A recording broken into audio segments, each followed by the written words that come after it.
The mysterious, the unexplainable. That is why you are here. And now, for the first time, we are bringing to you the full story of what happened on that fateful day. The incidents, the places. My friend, we cannot keep this a secret any longer. Can your heart stand the shocking facts about grave robbers from outer space?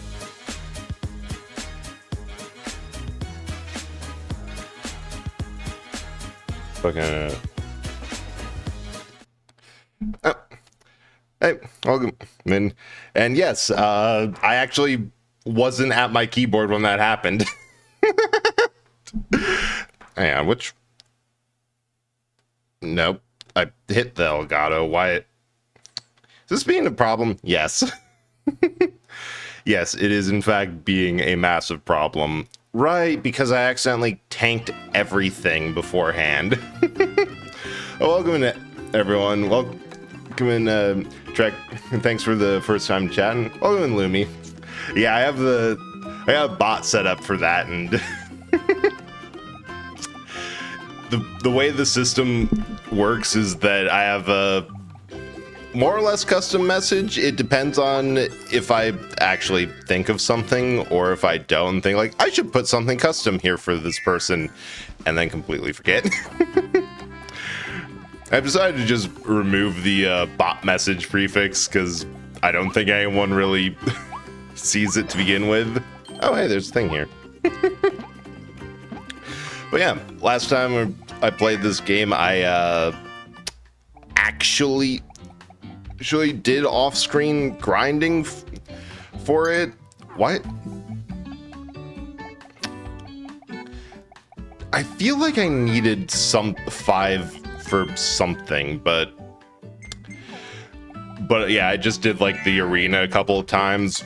I think we got all but, yeah, we're at 299 out of 300 Waddle Dees, because I'm gonna be honest, most of it was just me narrowly failing at the last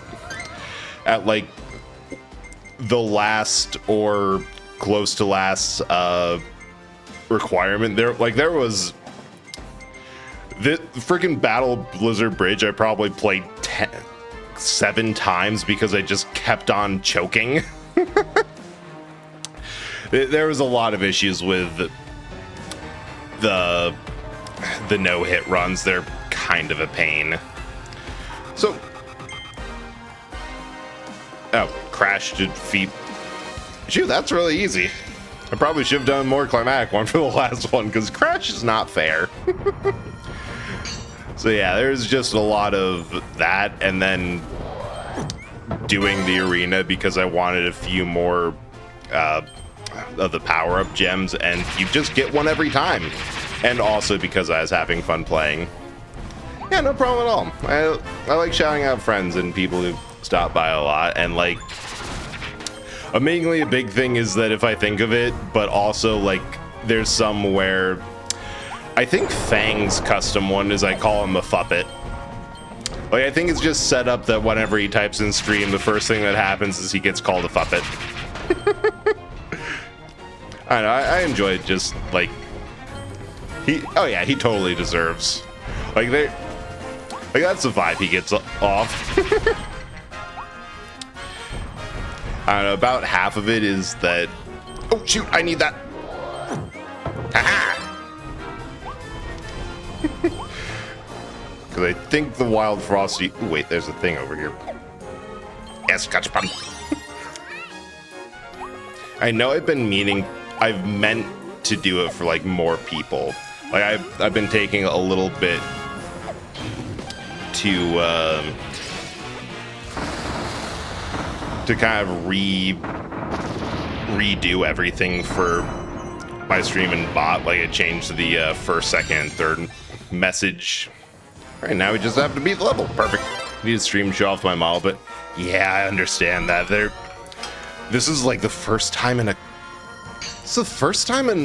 like a couple weeks that I've been able to actually stream twice in a week, because every other time I've been so freaking tired that I get home from work and I'm just like, I can't.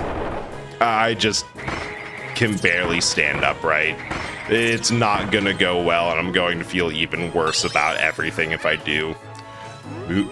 Oh, thanks. I appreciate that, because I do really enjoy streaming, and the fact that, as I discovered earlier, there's 500 of you people here, largely speaking. Like, the fact that we hit 500 followers, like, that is 500 and some change more followers than I thought I'd ever get. So, we're doing great. I'm both really surprised and really glad that people like what I do, because I just have fun. It's just been surprisingly enjoyable, and perfection kit. Thanks. And also, I've been thinking about how there's a lot of people who, when I started streaming, they kind of got, I wouldn't say huge, but actually a couple of them did get huge. Like a couple people who were pretty successful pretty early, and then just, I don't know what happened to them. Like they stopped streaming one day, and either because life got to everything happening all at once for them, or just they felt like, yeah, this is not a good space, it's not worth it, or something like that. It's like, now that I think about it, there's a lot of people who I looked up to when I started that I've completely outlasted them. Wild. I don't know, there isn't really a thought going off of that, just, yeah. But I do hope that things if you wanting to stream, that things calm down enough so that you can, like, you know, have the time and energy to do stuff that you want. That's a bigger annoyance, that more often than not, it's just, there's tons of people who would love to, but they can't. Oh, right. Ooh, baguette. Hot. You know, when you think about it, a hot dog is just a baguette with split open along the top with a meat tube in it. And I don't know why I said that like that was any sort of revelation.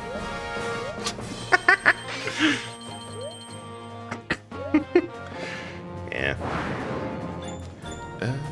Oh wait, the goal's just like right here. Everything else is just... Ugh.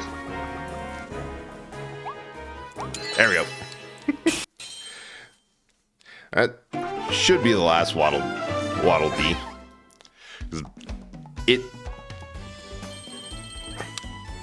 It's one of those things that I don't think you unlock anything.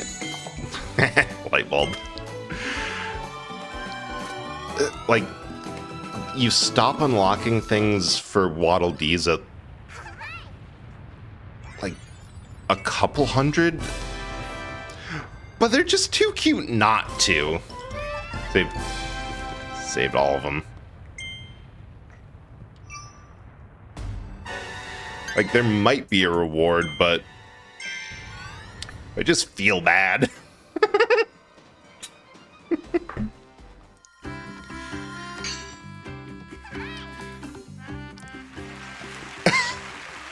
Oh, they give you a little statue. I feel like they added this in. I don't remember this the first time I played it. Saved every Waddle Dee. That is really cute. Anyway, back to, oh right, what we were supposed to be doing. Stitching together someone's soul. I'm sure that leaving him in limbo is fine. But yeah, I did redo this one because I didn't realize that there's a pretty easy... There's a counter to make sure that you don't accidentally, like, leave bits. That is a nice thing. Like, yeah, this is the most collect-a-thon section of the entire game of finding all these pieces in stage remixes and, you know, collecting them. But they at least, it's not as bad as like old school collect-a-thons where it's like, yeah, I think there's something here, maybe? Because that always drove me up the wall of when I was going for 100% on something and just like, I don't know where it is. I know a couple of places where I think there isn't, but always trying to go for the corners, the places, like, is there something behind the waterfall? Yes, I found that already. Point, yep. I have heard multiple things about Crash Bandicoot and being, if not quite awful, but mean. Also, welcome in, Bug. Hope you're doing well. Oh, right. I don't have the ability to dodge, but I can just tank it. With some timing. Man, I had a Crash game for the Game Boy Advance. I think it was like Insane Trilogy or something. I don't remember it much other than, in hindsight, I'm not entirely sure how I really got past that. Oh, yeah, perfect. Got all the bits of soul. Wait. Ah, we just have money, which I already have more than I need. Like, there's points of that I understand in hindsight, just thinking about it, because of course, somehow I've lost like almost every single Game Boy game that I remember playing a massive amount of. Like, Mario & Luigi Superstar Saga, don't recall. Don't know where that is. Crash Bandicoot game, nope. Actually, hang on. I'll be back. I have to check because this will annoy me.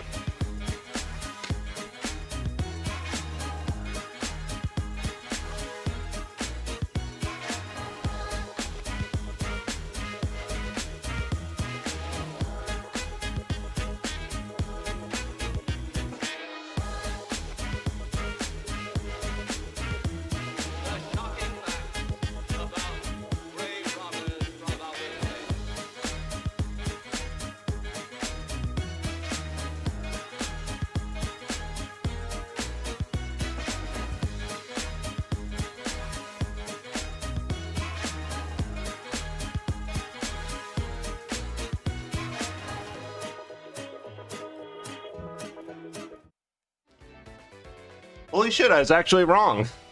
I didn't lose those games. I still have the 2 greatest games on the Game Boy Advance. Well, I still have the Crash game and the greatest game on Game Boy Advance.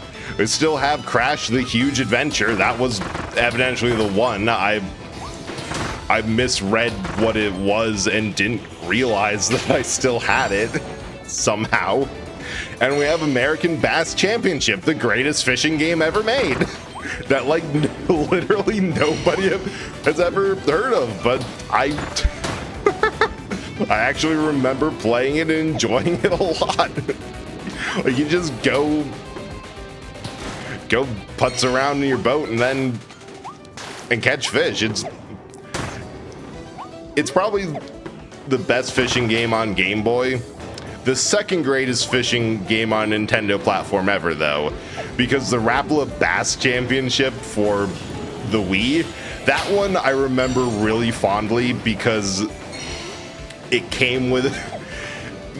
It's one of those things that in hindsight, wait, why didn't the Wii do more of this? It was genius and like the perfect target market, but like... It came with a little fishing rod that you slotted the nunchuck in and then wrapped the cord around so it was all in the reel.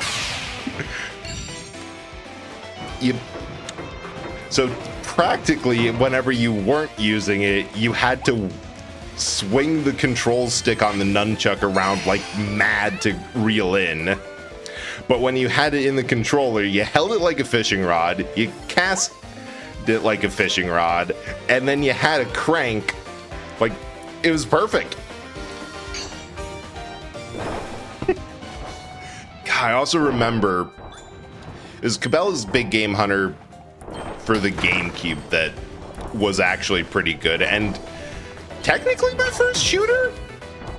Like, what's the vibe on that? If you have, because hunting games are technically a shooter. Wait, shit, are hunting games in the same genre as like those really in-depth sniper simulators? Like the Sniper Elite games where you have to take into account, like, no, there's bullet drop, you have to account for the curvature of the earth, you have to do all this math. It's perfect, down to the last minute detail. Honestly, yeah. It was fun. I think I remember playing that fishing game on Game Boy while I was actually fishing once. Because we weren't catching anything. It wasn't going good. I may as well catch virtual fish while I don't catch real fish. You have to touch less worms that way. So, sometimes more bugs, but less worms. That also reminds me of a time that... Because my brother is really much more sporty than me. Like, really into that sort of hunting, fishing, outdoors activities. And one time, we tried the entire summer for fishing. I was the only one who caught anything that entire month. It was just a little black crappie. And actually, no, he did catch something. He skewered a bluegill with his lure somehow. Like, it was stabbed into the side. Wait, I think I missed one. I didn't get the notification that I got all the soul bits. Like, he's trying so hard. All this did everything he could for how to like catch fish. I just threw a worm out because I got dragged along and actually caught something. What were we talking about? It's either fish or fuck-ass games on the Wii. Probably a bit of both.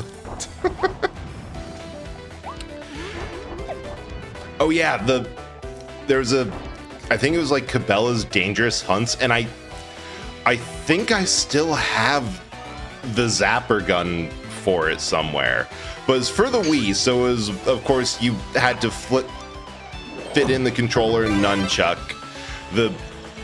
It was actually really cool how they did it, because the nunchuck fit pretty well in like the the stock of the gun, and it controlled fine. But I remember thinking that, wow, this Wii Zapper gun is stupid. Because it came with the pistol grip. We're talking about how your chat was going to buy me a Switch 2. Man, I don't think I can get my chat to buy me a Switch 2. If you can manage that I have no idea how. I mean, shoot, my throne link is... my throne is behind like 3 layers of security. The only time people have ever actually gotten that. Fred, can you buy me a Switch? Maybe. It depends. Cut me a deal on that project, and we'll see. Or underestimate the appeal of... That's true. I mean, I'm just doing it by math, and actually, hang on. Hold up. Which 2 price?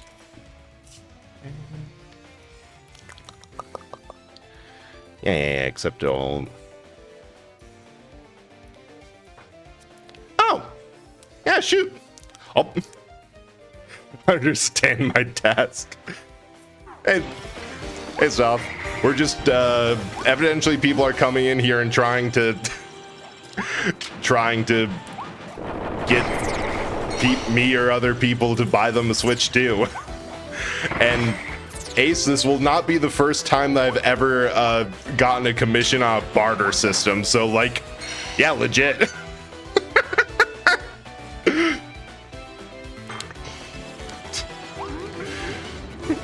For the first time it happened, it was just a joke because the artist in question was... We were talking earlier about how... And somehow plushies came up, and how, like, yeah, I really like the Plague Doctor plush they got. That they have, like this one, I find it so cute. And jokingly said, like, hey, I just got a commission from you for like this much, and it's very close to the Plague Doctor plush. How about instead of paying you directly, I just get you the plush? Like, would you? Yeah, sure, I'll buy on barter system. Oh, I remember this. This is a section that I'm like, I remember that this like being pushed through something at max speed, and was like, huh, wonder why this hasn't shown up yet. Handshake emoji. Bartle, right? Ow. First ever commission was for Canadian Amazon gift card. I've never lived in Canada. Well, hey, if you ever have to move to Canada, which reminds me, I need to wait. Was there something back there? I have to remember to actually check my mail, because I did apply for Canadian citizenship, because it turns out I just have that, like, due to various laws and the fact that one of my parents is dual citizen, that I just inherently am also a Canadian citizen. So I have to check for that, because it might be time for them to either say, like, hey, you forgot something and we've rejected you again, or it's actually done. Yeah. They say money can be exchanged for goods and service, but also Plague Doctor plushies and Nintendo electronics.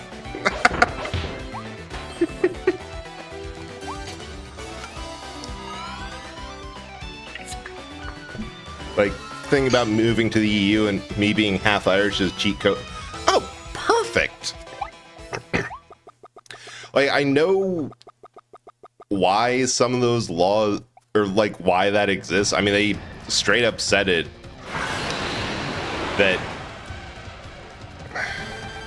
it's like for Canada's case, it's so that if there's a case of like, yeah, you were born you're born in the US or abroad and then moved back to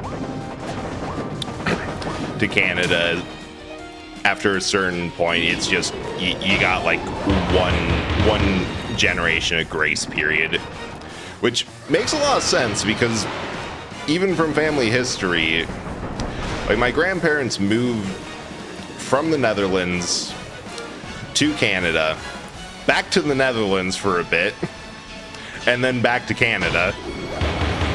It's like, yeah, that sort of thing happens because they got connections in both places. As we just say potatoes in it. Just add another line in like the confusing specifics of, yeah, like, yeah, no, totally Irish, definitely. You can tell by the accent. Isn't that a Welsh accent? Don't worry about it.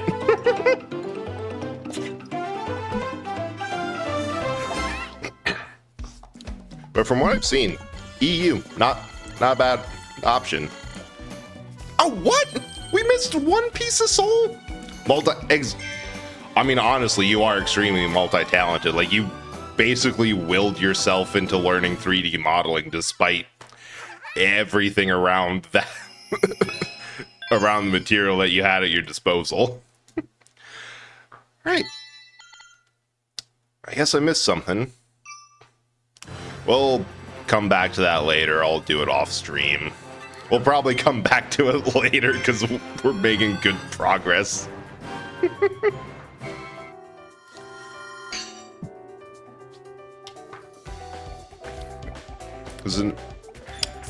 Oh shit, that's what I forgot to do. God damn it. This entire week I'm like, there's something. Why do I have this feeling that I'm forgetting something? Yeah. Well, I guess that's a big reason why I always say don't trust me on stream when I say they'll look at something. I think I might. Yeah. I think I failed completely. Oh, ow. I think I had them pulled up and then I got distracted by something and then and then closed it down without. Yeah. Right. No, I don't think you mentioned the new art tablet, but that, like, I know you've been drawing more, and that's honestly huge. Like, tell me the details. Also, stuff I'm going to next ad break. I'm gonna pull it up so I have a bigger chance of remembering. Yes, the deets, all the deets. Oh, hey, Shadowy Hedgehog. I should play it. That reminds me, I was going to play Shadow the Hedgehog like immediately after something, or after I did 06, and I think 06 was such a shock of, they shipped this? They didn't delay? That I forgot. Gallus with the deets.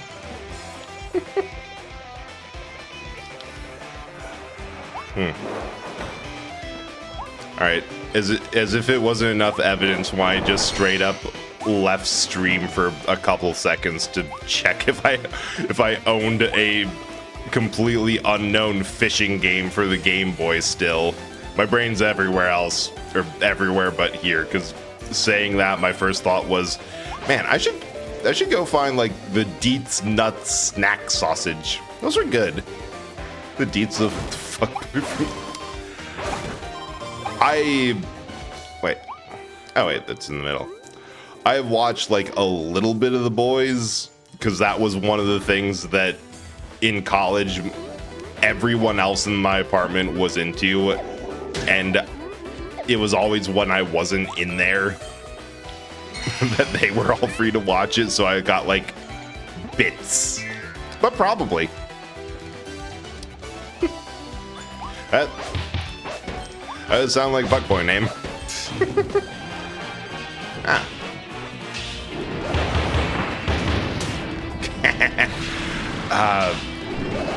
I do love absolutely stacking yourself with a power up of like the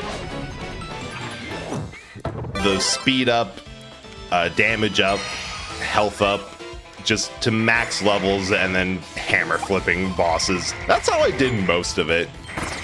So I was able to say a Wacom synced with like a minus 0 with the retail price. Got, oh damn, like 10% off. All right, wait, that's more than 10% off. Like just a tenth of whatever the math is. It got except for credit, so you can pay it easy over time. Be full walk for 80. Damn, that is. I have heard some impressive stories of. I thought my nose was bleeding for a minute. But like, I've heard some impressive stories of getting things for no price at all, or like on massive discount. And that is up there. Like, that's a steal. Some of my deals have been because of currency conversions. Nice. I've had the opposite luck. Although that's mostly because compared to the US dollar, the both the pound and the euro, which I've noticed I get a lot of art from Europeans.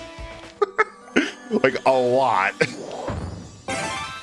I think everything for a new project that a while ago in the Discord, I'm like, oh wait, I like Midnight or something. I'm like, oh wait, I never asked for like a non-disclosure on this one. Ah, well, you're all gonna see it. That's all entirely European. Great. Speaking of scale picks, I got one Discord sent of the size difference between the Switch 2 and the OLED, and it's like the screen of the 2 is the size of the Switch, and goddamn, that thing's massive.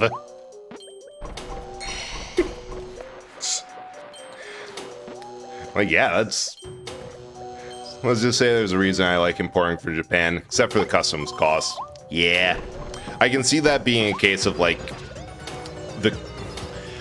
the custom costs offset the deal of everything else. I mean, isn't that like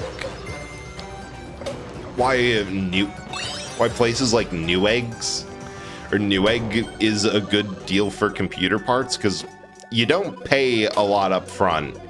It's just that you're on not the worst, but almost the second worst shipping that you can get. Oi, get out here again. I wasn't done with it. Right? Reason why I don't use the Switch while I'm in bed sig is because I have to squint. God, the Switch is so small and. All right, new plan. We have free will and a general idea. There we go.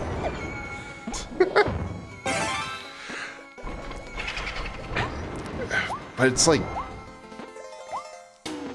the Switch 2 does look pretty sizable, which is good because I have a big problem to begin with that I feel a lot of console games I have on PS5, like Cyberpunk 2077 was awful for this. I feel like it was designed to be played on a monitor, on PC, super close, so that when you're playing from across the room on PlayStation, it's like, why is the text so small? Why isn't there anything like that? Yeah, if you don't import from Japan and buy from their US stores, you technically get overcharged because of the conversion. That's why people thought Switch 2 there was only 3. Oh, interesting. Maybe that's a play. Maybe I gotta import it. I mean, we'll see. I habitually don't buy new consoles at launch for a couple of reasons. The first is it's usually very hard to get them when they launch. Like, I remember the people getting decked trying to get a new Switch day one, and like the lines for the release. And I'm like, I'm just gonna work on my backlog on the system and wait for a couple new games, like have a big library, get some sales, stuff like that. Like not gonna rush it. Shock Pikachu seeing the new size. Yeah, it's massive. The chaos with the PS5 lasts almost 2 years. Yeah, and I got mine. I got mine early, and that's another reason why I'm no longer on the buy on launch, because I got mine pretty early in the chaos, because I got both approval, like, on a wait list for Sony themselves, and then sniped a deal on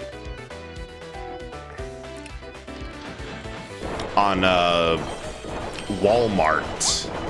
And I'm pretty sure it's because the way those deals worked is it looked at your PSN profile. It's like, oh yeah, this guy plays a lot of PlayStation 3 and 4 games. He's a sucker. So, hold on, I remember people getting stabbed over the PS3 and Beanie Babies. God, people got stabbed for quite a lot of honestly silly things. It's amazing what consumerism will do for them. We get stabbed for nothing, honestly, but yeah, true. Although I guess being stabbed is better than the US equivalent of getting shot for nothing. Yeah, people are just kind of fucked up. And not like in a fun way. It's just in a, therapy should be mandatory way.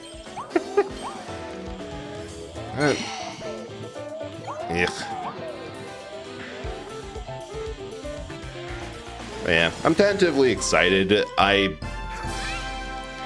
do wish that it wasn't quite a big hike in price, but I think that it seems like pretty much everyone in the game development sphere is just full sending, like, nope, way of the future, we're all hiking the price a bit. It's gonna be $70. So I'm like, well, all right.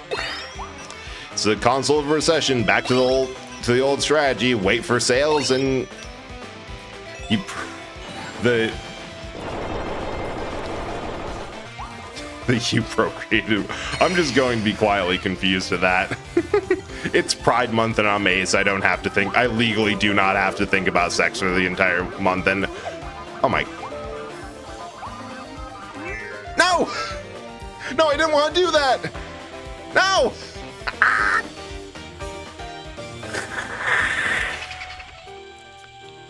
Not a fan of the fact that happened. Except for 60 FPS. Yeah. I can understand that. I was always kind of like, yeah, 30 FPS is fine, but motion sickness is a thing.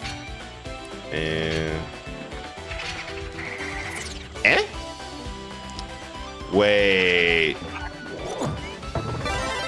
Getting is like 80? They were 10.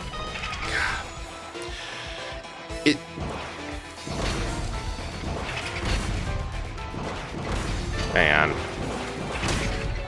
Ow. I think I just have to...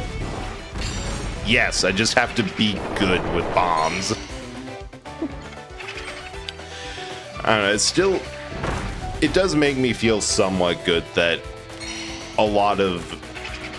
some of the better reviewed games coming out recently, like Claire Obscure, Expedition 33, whichever one you want, whichever subtitle you wish to refer to it as, that those aren't like the full 60 price games from what I've seen.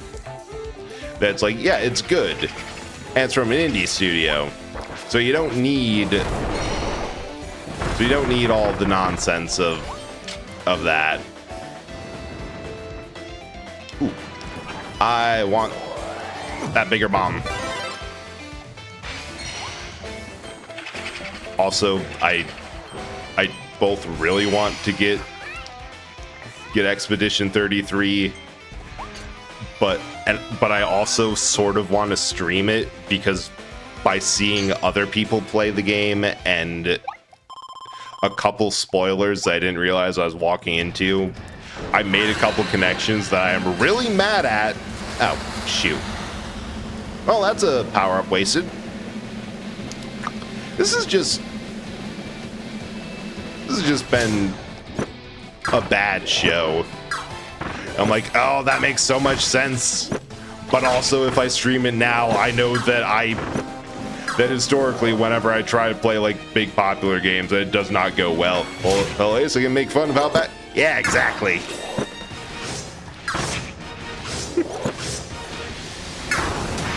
Ow. Just as Ace, I'll happily make fun of people everywhere. It's a natural prerogative of anyone in whatever way affiliated with the word Ace. People will be made fun of, whether they want to or not. Yeah.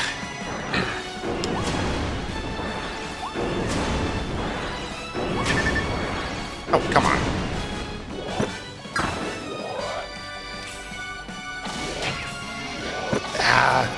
Would it kill you to please use... Oh. Use one of the attacks that leaves a knife stuck in the ground. Oh, there we go. You can serve with $80 games, so remember games were 50, so I've seen these arguments 3 times, and all the complaints and boycotts never really matter. Buy what you want or wait for deals. Yeah, that's honestly the best way. Just, like, shoot, I do it anyway. I really hope that they keep the Nintendo vouchers at 100 each, because not for any other reason. I will admit, I'm just cheap. No, but they are squishing me quite a lot. Also, hi, Whisper. Hope you're doing good.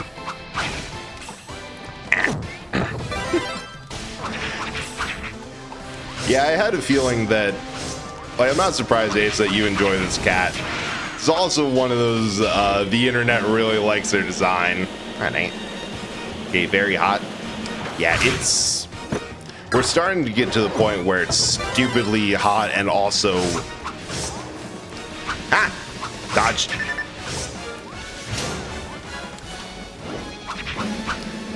And also humid. I do not enjoy the humidity. I wish for it to be back to the negatives. I enjoyed those temperatures. Not built for heat. Squish. So remember the N64 era, how all games were 80s. All other bullshit and Hubris around. God, yeah. Biggest problem I have with... Well, the most annoying thing, because I've noticed that it's been... My opinion lately has been, I want to doom scroll, I want to use these apps, and I want to get a good amount of enjoyment out of them, but like Blue Sky, Twitter, TikTok, whatever, whichever one you want, like they are actively making me not want it because all the content they show is god awful of some description.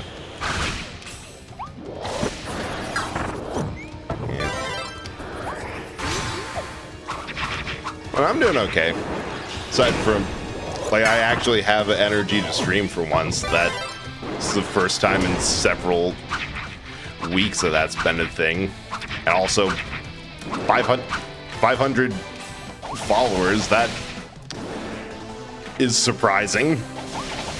I actually want to do something for it, but I didn't realize.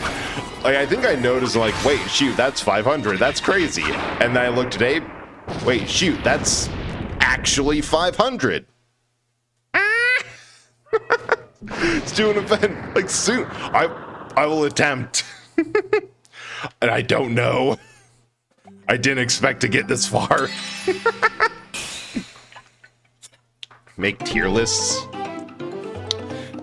Problem is getting people on board and, or things. Missed 3. Make tier lists all different types of bread. The thing is, I actually know someone else who's similarly bread themed. Well, not a loaf, but definitely highly bread themed VTuber that is currently doing a tier list of breads. I don't know. Invite me for this tier list so I can put them all in F for no personal reason. Get a bunch of celiacs to rank breads based on vibes. They're all Fs. Right. Turn to Waddle Dee Town. But I think the other thing about events is that on one hand, I feel like I've kind of peaked for them. Because I've done really stupid things really early, like Doom on a steering wheel, Fallout New Vegas, where we didn't complete the game, but we did kill Caesar with only the starting 357 revolver through a build that I'm still really proud of from how much thought went into it, and a whole lot of drugs. Yeah, it basically is. Like assaulting the fort and surviving that small room with all his guards. Pretty much same thing. And technically say that bread led to my tooth having to be pulled out. That me personally, or another loaf. But I'm glad that got out. I from what I've heard of the full spectrum of your tooth pain, that it could have been a lot worse. Burger bun. How dare. Alright. I'm just gonna go with that and get back in. I don't know. It's like on one hand, I want to do something sillier. On the other hand, it's like, man, I don't actually have ideas. Or like maybe do a game that, like a replay of something that I've streamed. But we've done Wind Waker twice. So that's the first thing it's the same God damn. Yeah, now that you mention it, you never did say that got resolved. It just got... Fuck. Oh, I'm glad it's sorted out now, because that was up there with some of the worst pain I've ever heard anyone be in. You're like, Brett needs the everything smooth.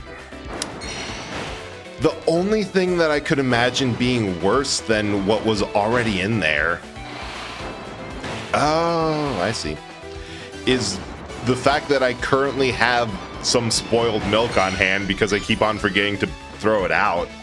Yeah, legit. Ooh, you do a randomizer. Yeah, the Wind Waker randomizer that we did was pretty fun. And the fun thing with a lot of old games is that they have their ROMs so thoroughly cracked that you can get a randomizer for just about anything. Yeah. Oh, wait. No, I remember. I'm going to have to figure out how to set it up, but I have wanted to do like crowd control.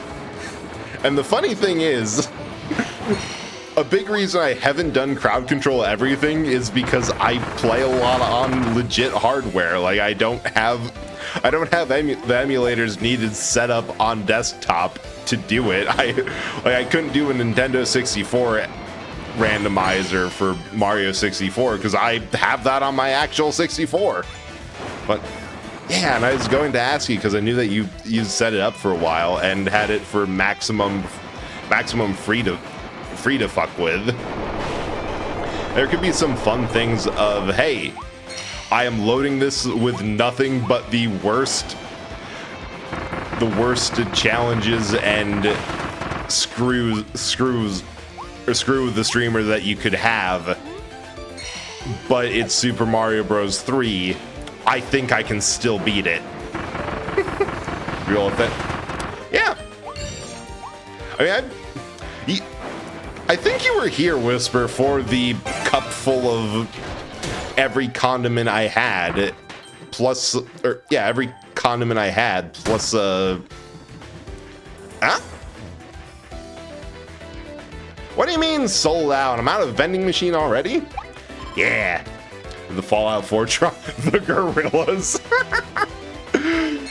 So many gorillas. So what I find really fun about crowd control is you have the real obvious things like, okay, I shouldn't have fired so freely. You know what? We're just going to restart this because I refuse. Try not to remember it. Oh, but you should. It was so funny. My one regret, because I remember from a different Donathon that I just randomly bought a jalapeno pepper. Because I'm like, oh, hey, there's a Donathon. We're going to need ways to inflict pain on myself for fun. It's for a friend. So, bonus.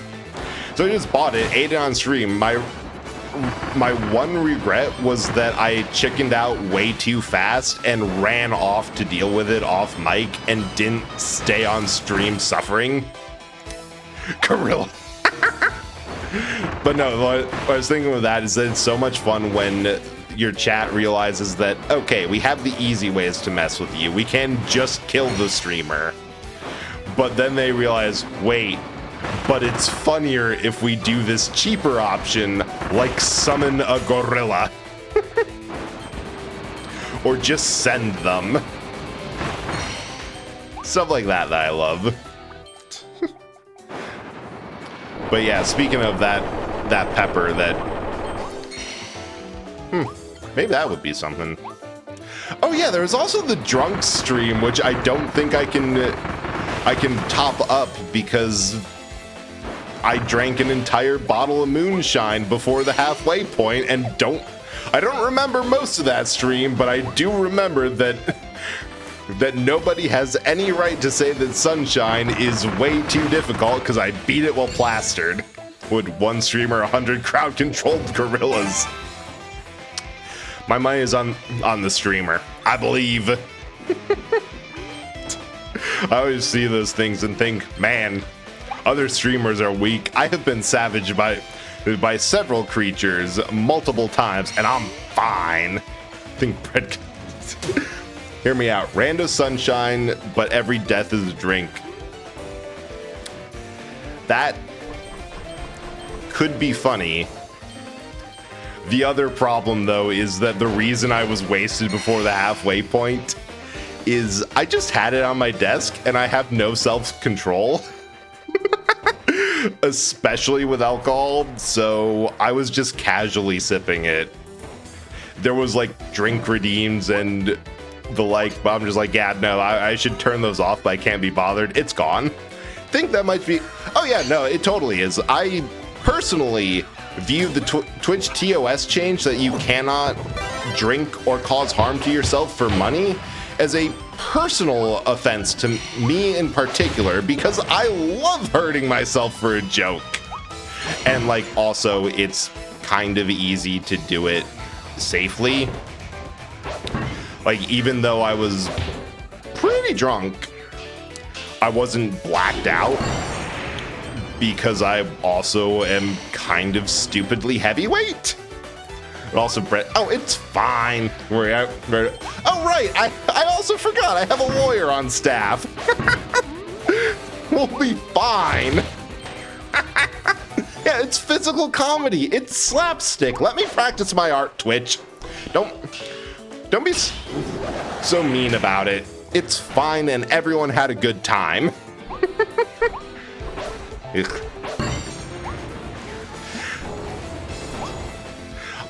Although, I have said, and this is making a lot of sense, I just realized something, that VTubers are, practically speaking, virtual Muppets. That the best way to handle it is just treat yourself like a Muppet. Do it for the bit. And however, Muppets are also, practically speaking, vaudeville puppets. Like, they put my law diploma to good use. And also, like, it's against Twitch TOS. Yeah, so is like half a dozen other things I've done. There is so much that I get away with just because I'm a small streamer. It's fun, it's fine. Bite the hand that feeds you. If they didn't want to be bit, they'd feed you more. Wait. Give me my hammer back. But yeah, the point is, like, you can't really have vaudeville without a good amount of slapstick, so Twitch is really just... Oh, sweet, got all the soul bits. Is just being unreasonable here. I miss the fact that in earlier Kirby games, when you sucked up two things at once, you'd usually get a randomizer wheel. VTuber Muppet analogy works because a lot of VTubers want... Yes. A lot of VTubers would love a hand up there.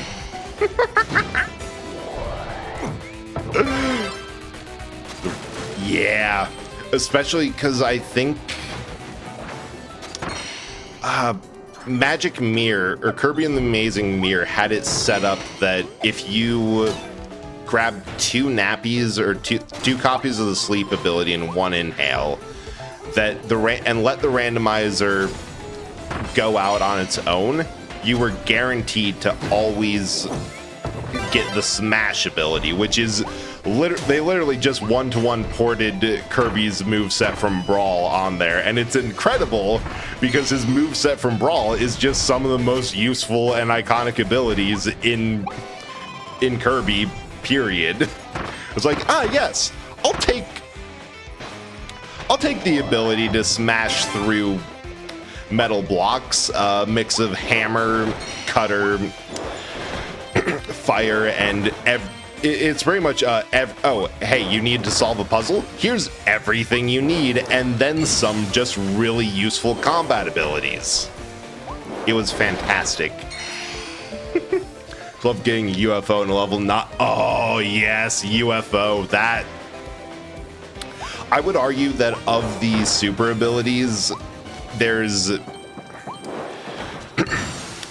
Smash, which is short-lived because it's a gimmick. There we go. Okay, there's Smash. Hammer is a soft one because it's basically just sword, but more so. And then, yeah, we're gonna swap. And then UFO is the classic, hey, here's an ability for this section. This section alone. You're gonna love it. Ads. Be back in a sec. Boop, boop. All right.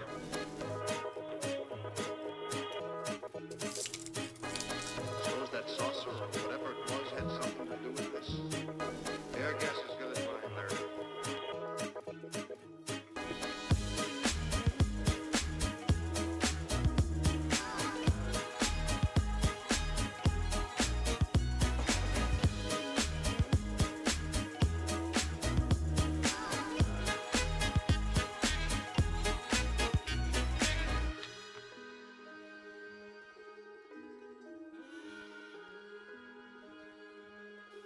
You're in charge now, Lieutenant. Yeah, yes I am. No? Yes, sir? Back up the car and get on the radio. Tell the coroner he's got to make another trip out here.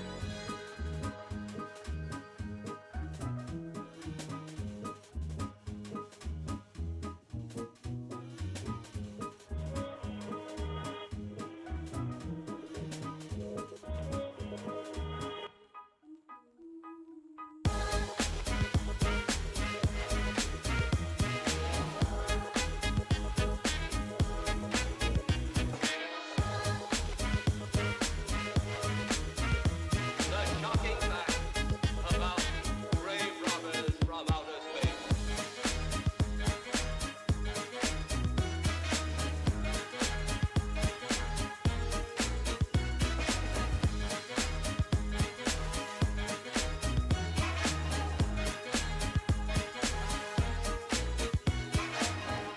Many scientists believe that another world is watching us this moment. We once laughed at the horseless carriage, the airplane, the telephone, the electric light, vitamins, radio, and even television. And now some of us laugh at outer space.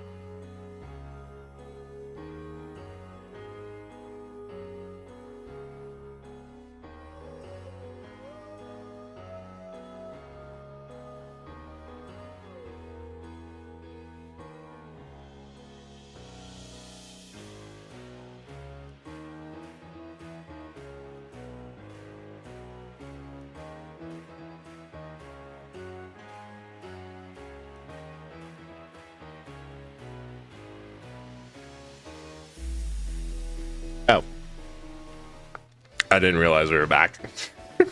Zoned out. Oh. Huh. How did I survive that? I could have sworn that I would have not. Oh, a bit. Yeah. What was going on before? Oh yeah, super abilities and all that.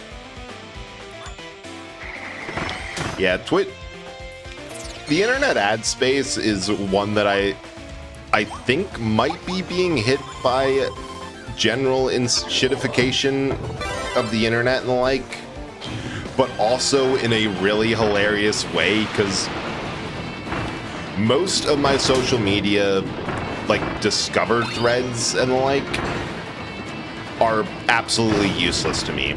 Aside from the fact that most of the time it's giving me content that's like, no, I don't like this stuff, and the fact that you keep on showing it to me makes me want to use your platform less.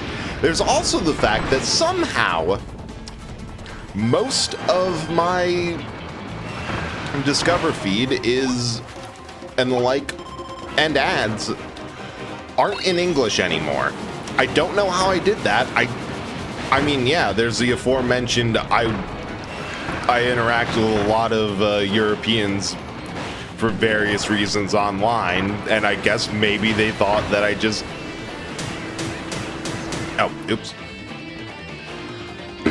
Maybe they think that I just am part of that too. But unsurprisingly, for a long time, I get... Oh yeah, no, I that's also one that I got. I'm like, man, first of all, I think by my internet history, I like to think that it's pretty clear that I'm chronically single. Second of all, how dare you assume that this is relevant to me? Get the hammer. Because there used to be a time where it's like, huh, this is scarily accurate. Like, and you sometimes do get those where it's those ads of that thing you were just talking about to someone. It's like, did we leave an Amazon Alexa online somewhere? Or what were they listening from? How did they know? And then there's some that are like, how did you get this so wrong? Knew it. I knew there had to be something else there.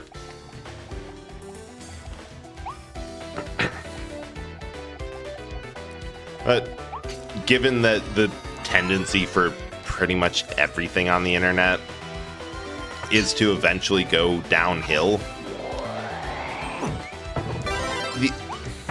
the worst part of it, the ads, are one that I can be really funny. Maybe Ace, I may browse questionable arts. Yeah, still doesn't change anything. But somehow that's the one part that, I don't know, maybe that's just the general, you say you're Ace and nobody believes you for whatever reason. Like that general little bit of, like, yes, this is happening again.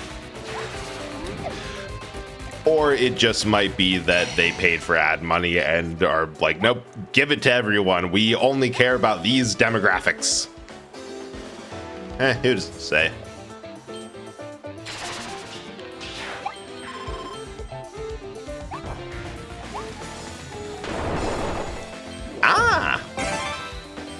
Down to one boat.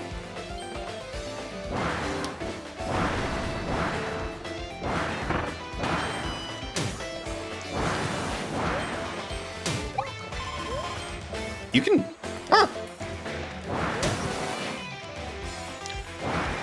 No! I refuse. We are getting that piece of soul.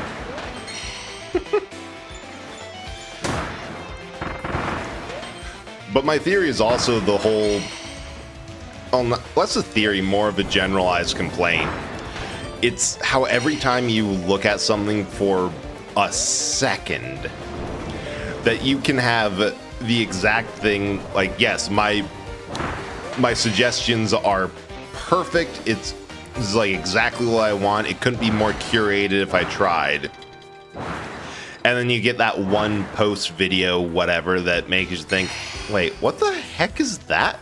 Oh no, I do not like that. And suddenly the entire algorithm is like, oh wait. They lingered there for a half second. Dump everything else about their past usage and show them nothing but that. It's like,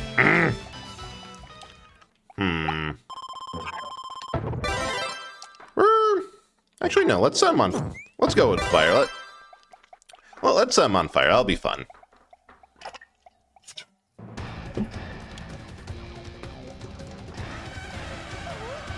We're back. Illusory Nemesis. That worked amazingly well. Ow. Quit flopping on me.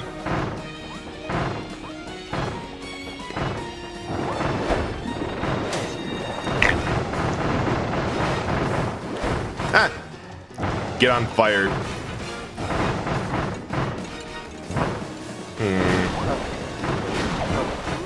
Oh.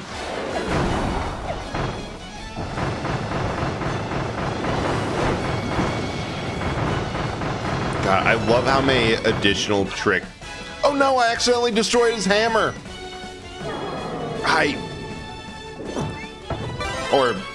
Probably just didn't drop.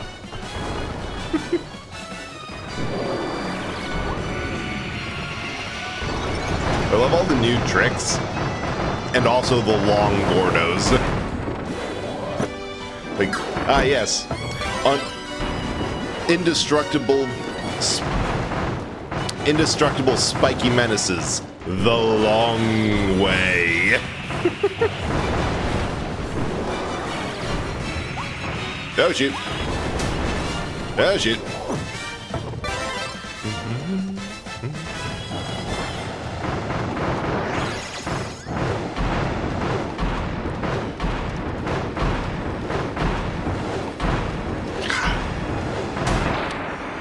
Got him.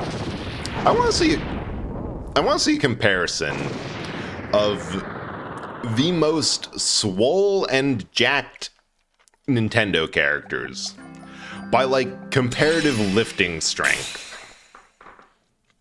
Because Dedede has to be up there. Aside from his whole appearance in Star Allies being swole Dedede, like he just has massive fucking arm. Ah, it's 2. I hate that. Like just massive arms the size of his body. He's consistently at, if not quite brute strength, but consistently the most heavy lifting character in a Kirby game. I feel like a couple of them, like a couple main characters could be up there. Nah, Dedede. Just specifically him, because aside from how he is in Star Allies, yeah. I mean, practically speaking, the point of Bonkers as a mini-boss is to be a little bit of a foreshadowing of what Dedede will be like, because he usually appears in boss in some form once per game, and in any game where you have Bonkers, you're also going to have Dedede.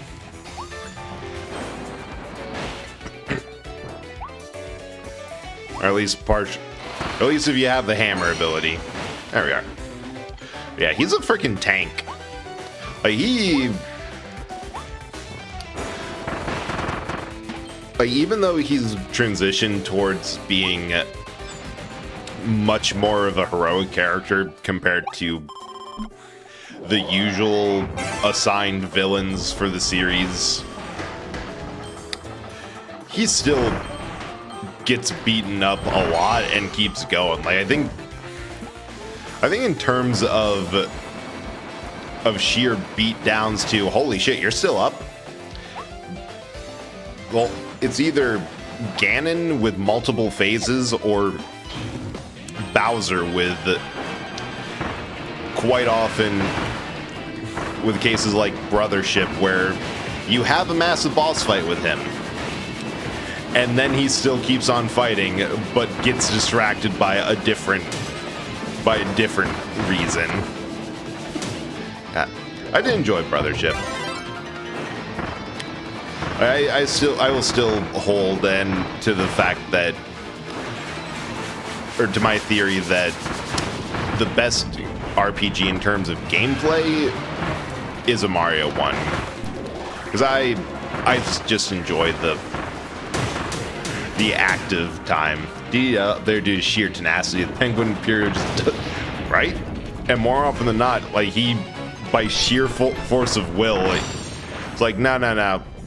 I acknowledge that physically I might not, like, I don't have any real special ability compared to Kirby. I'm still going to train the fuck out of myself and figure out how to do things like inhale or float like Kirby does, just because I'm determined to beat him.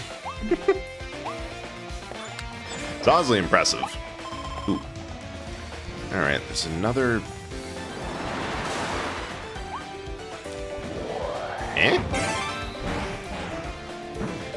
Right. Gotta be a switch. Nope, but there's some milk, which is good enough. Yeah, I think there's either... Yeah, because that, at least from, like, the main three... Actually, throwing in Metroid, like, Mario, Kirby, Zelda, and just Metroid, because I think Ridley deserves a little bit of credit for, even though the fact that he's been gets canonically killed in Super Metroid, he still manages to show up in like 2 or 3 more games because they keep on freaking cloning him. Like, that is a hatred that goes beyond the grave. It might be called out as not always having the same level of hatred, or like, yeah, it wasn't as bad as a regular Ridley fight because it doesn't have the original soul and thus does not hate Samus with the passion of 1,000 burning suns. What's up there? This level has something like wrecked ships. Yeah, it starts as a good ship graveyard level and then kind of just transitions out of it. But I do love a good there is a shipwreck in the desert. As old. Postmortem hatred is something special. Yeah, I think I joked about it when we got the context for this of, hey, the second to final boss's soul, because Leo's the guy you fight right before Fecto Forgo and then Fecto Elephas. Like, yes, I can see that obviously this guy is not true final boss material, because unlike most Kirby final bosses, they don't pull their soul together out of annihilation like Marx, Void, Zero. Actually, shoot, yeah, Zero is Zero and Zero too. Like, that's just such hatred that you put yourself, that it made itself 2 separate entities. Like, all those, they pulled themselves together.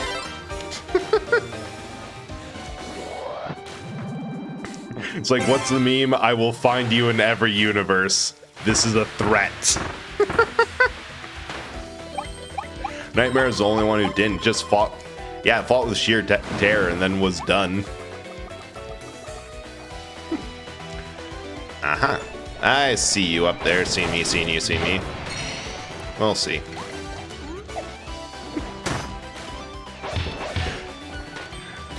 I do love how this game's final boss fight ended with like, yeah, you are pulling the entire planet into a wormhole to try to kill Kirby.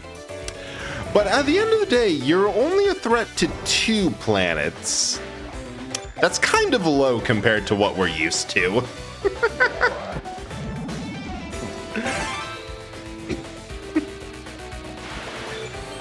Yeah, had a feeling. I feel like if Nightmare came back, some fragment was lodged somewhere and festered there. Yeah, or some sort of continuity, because I did say it with Fecto or Elephilus that after a certain point it's like, I wanted to conquer. That's true. Also, hey Dreamers, hope you're doing good.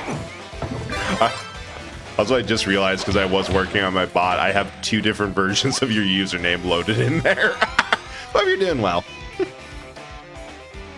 No, like there's a section of the final boss where I'm like, oh, hello, Zero. Wonder where you showed up. Then it just looks like Zero for a moment. Which, on one hand, say what you will about the fact that Zero ended up as the boss that the franchise will never get rid of by popular demand. But I do love that. So losing 2 planets again, 2. Yeah, that's true. Compared to others' gold, alright, we actually have a good amount of ammo. Last time I picked this up, we just had 3, and that did not go well. Yeah, it's one of the rare cases when the boss is for something other than total annihilation.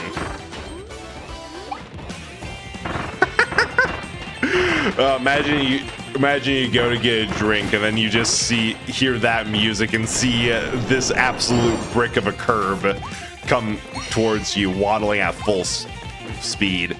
Or seemingly just a sadist, which also makes sense. Like, as far as like the main antagonist for the Dreamland games, what better option than the embodiment of nightmares? Is there something else? Nope, threw him back. Like, that's one that I can totally see being just a single note being there to cause fear, unease, and general discomfort.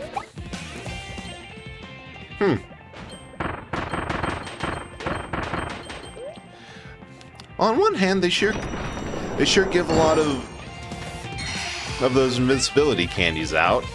But on the other hand, even if you go backwards, there's plenty to use them on. Oi. Ow. Wait, where's the cone? Wait.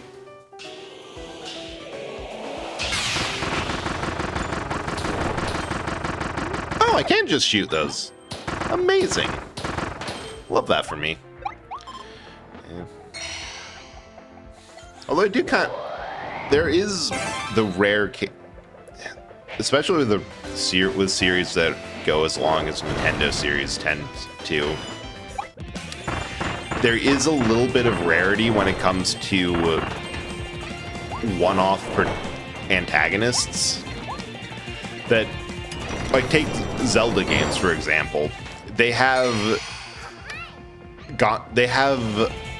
a cliche that is referred to by fans as the plot being hijacked by Ganon, where it's like, oh, you thought we had someone new?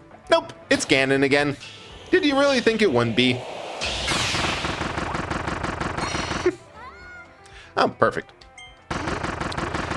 That on one hand, they keep on bringing back antagonists like that because they do well, and after a certain point, there is I feel like there's a little bit of a desire. It's kind of similar to Star Wars. What I feel that after a while they just want to reference this legendary series moment. That it's why the sequel trilogy ends up being like, oh yeah, episode 7 was just a broad strokes rehash of episode 4. That they get a little bit too obsessed with, or too focused on making the game just be self-contained, and yeah, we're doing this thing because the fans loved this moment in the previous game, so we're going to do that again.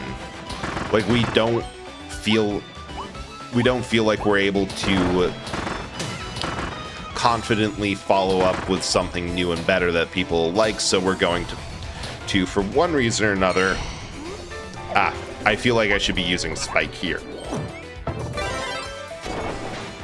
For one reason or another, we're doing a broad strokes rehash. Or we're making sure that we have the contractual once a game appearance of this character, or we're continuing this running joke. And then it gets to a point where it's like, no, but we actually really appreciate that, like, going on with Zelda, there is a couple of points in whatever timeline that canonically a Link does manage to just permanently kill Ganon. It also helps that canonically Ganon is usually the same one from Ocarina, so they're either finally dealing with him or they're either finally dealing with him or he somehow came back and now they're putting him down for good. Huh, I really thought there'd be something underneath that. Is there? No, there is not. Weird and slightly disappointing.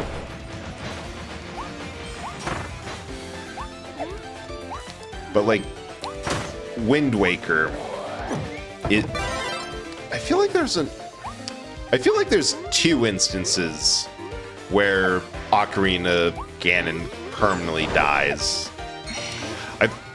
Oh, right. I think I remember it because they did this like 2 times in a row and it stuck for one of them, not for the other. That I think Twilight Princess Link was also a permakill on Ganon.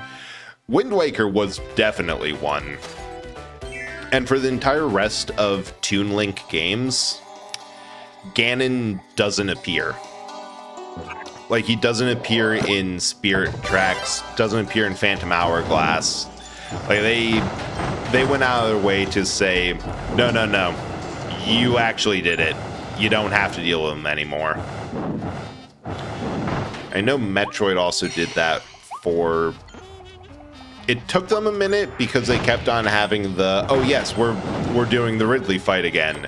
It's a clone. Like, they scraped some cells off of Samus's suit, or it's some nonsense with X parasites or whatever that we got like combat data, and for some reason somebody thought, hey, you know what would be a good idea?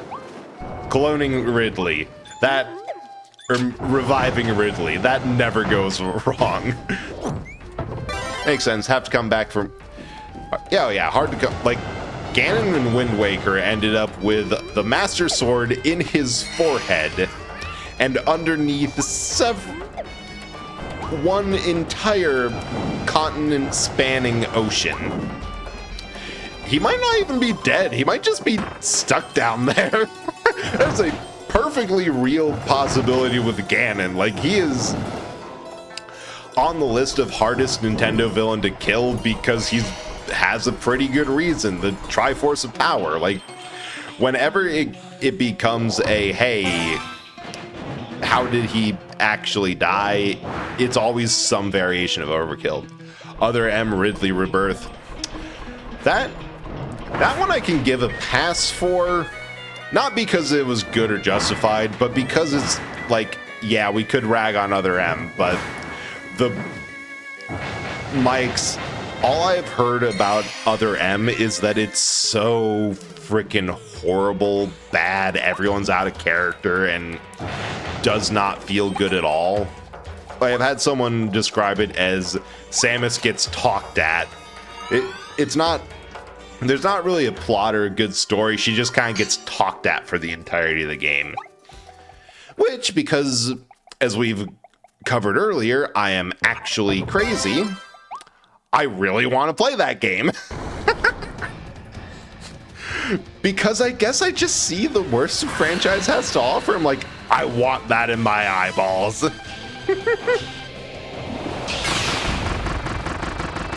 Holy shit, that worked way too good. Perfect Clone Ridley would be an interesting send-off to Ridley. Like, the cells are degrading now for cloning. That thing isn't really Ridley in any meaningful way. Yeah, and I think they did something with Fusion of how the Ridley fight there was much less threatening than normal because it was a clone without his memories. It did not have the soul to hate in the same way. It was alright. Fuck this armadillo.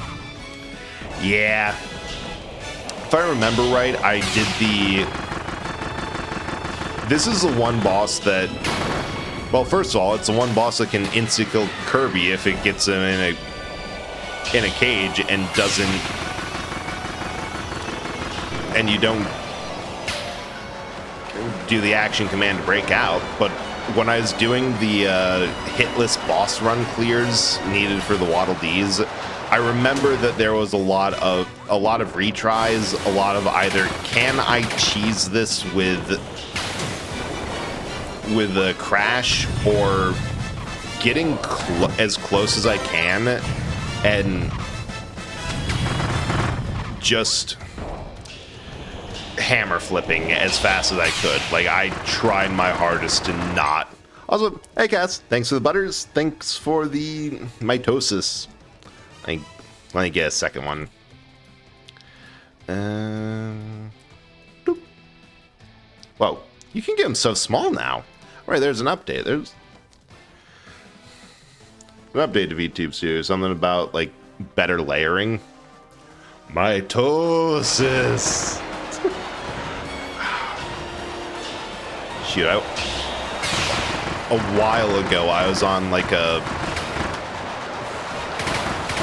the traditional, man, I'm depressed, I'm going to binge through every one of my shared videos to see if, or my saved videos on TikTok to see if there's something that sparks joy. I found one that is a good, yeah, multi-layer props, which is pretty cool. Like, you can actually wear a hat now. And kind of huge, because the way that it worked before is you just had the front layer prop and then the back layer prop and kind of hoped that it worked. And I also found that you can now pin things to other people's models well in the collab space, which would have been perfect for that Just Chatting stream I had with Chance a while ago, because we spent a good amount of time trying to figure out how to pin me to her head. Like, and in the end we had to like do separate, like a separate control thing, and that worked. But I think that's a huge thing for me, and I have a bias as I am small and throwable. And that's being added as a quote.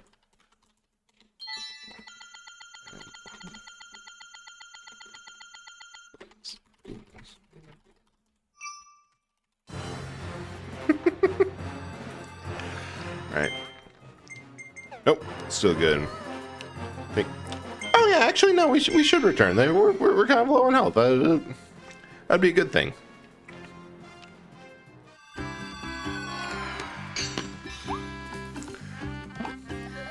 What were we talking about? Oh right, the contractual boss immunity of Nintendo That I think Kirby villains, by and large, are just, through the power of hate, we will continue to come back to try to clobber you. Ganon's pretty well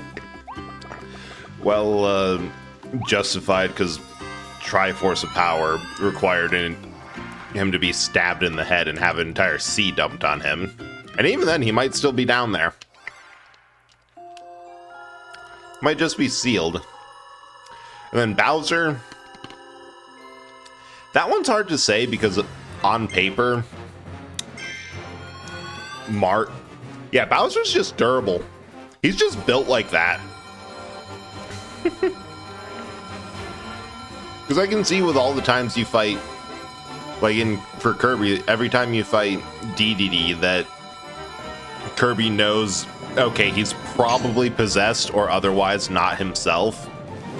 I'm not going to fight DDD the same way that I'd fight like Marks or one of the various Zeros, just because like I'm trying to beat the evil out of my friend. I am not trying to actually cause lasting harm. And even then, because of just how DDD is built, there's still enough. It's not that big of a difference. Bro's built tough. Like Mario, there's one half enough cartoon logic that's like that, the old style negative continuity of, yeah, we did punt this dude into the sun last episode. That did happen. And he's just back. Are we going to reference it? No. Are we going to ask how? Also no. We're used to it. People just don't, there's just no lasting consequences, whatever. But on the other hand, he is just kind of built. Like one of the favorite details from playing Brothership is the one time that you seriously fight Bowser, there's no trick or gimmick. The only thing you have is, nope, buckle up, try not to die. Oh, I did fall off. Oops. And I hope you're really good at dodging or have the ability to heal up after you get clobbered. Because this is just a no. There's nothing to this other than just don't die. Aha! Yeah, there had to be something. Isn't there a way through up here? Huh, no. Must be elsewhere. Okay, start off throwing this fucker into lava. From the word go, we throw this fucker into lava. So yeah, sorry, but Bowser is built different. Like the one time they tried to say anything about that is how we got Dry Bowser. But then that gimmick lasted for, I think that was only the DS New Super Mario Bros. Like, I think it lasted for that, and then everywhere else is like, nah. He just survives that casually. Oh. I almost didn't see that. I wouldn't have seen that if I didn't go careening off the side of the stage like that. Like, yeah, actually, we throw him into lava in the original Super Mario. We throw him into lava in 3. Actually, we trick him into ground pounding through the floor to drop himself into lava. We pick him up by the tail, spin him around, throw him into bombs multiple times in 64, and it just doesn't get better from there. Hand wave away Bowser's mastery of necromancy. Look, at that point, the games had such levels of bullshit. It's like when you get far enough into JoJo's Bizarre Adventure where you just don't quite... Wow, another mitosis. All right. Dang. Time flies. But it's like when you get to a certain point in JoJo's Bizarre Adventure that you don't really question what's going on. It's just like, yeah, no, you can do that. I'll believe it.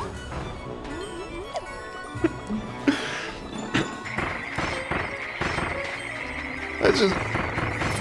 But yeah, if anyone can get new skills at the end, missed something. I refuse to redo this one in particular. Back to the start.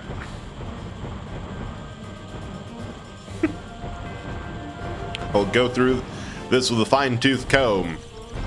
Actually, I'll start with a broad-tooth comb because that's just better search etiquette. But so he gets thrown. Yeah, he gets thrown into a star in Galaxy. It's perfect. He's not even killed by that. He crawls out of the lava into one very small outcropping of rock and has enough time for a final monologue. Aha! So then becomes a black hole, which, in all fairness, Mario, Peach, and literally all of existence also got thrown into said black hole, and they were fine. But like, those guys did not go through the same ringer Bowser did. Starwave, yeah, it's fused plasma. The Lumas. Really? This might just be how I read the ending different, but I always thought that the ending was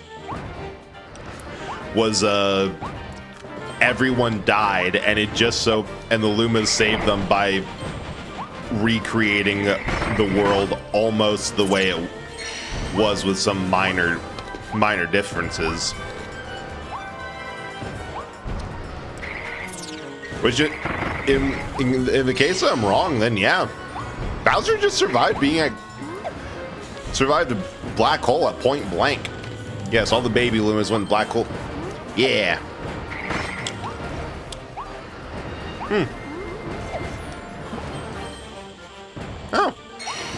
Oh shit, we're getting squished. Nope.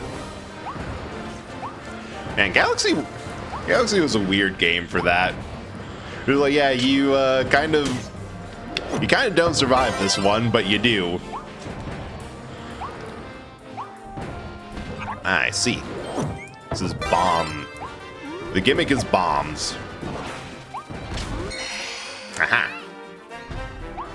Ooh. I just heard the background was a little nod to green greens in the music. I love when games do that. Like a little leitmotif. A little treat.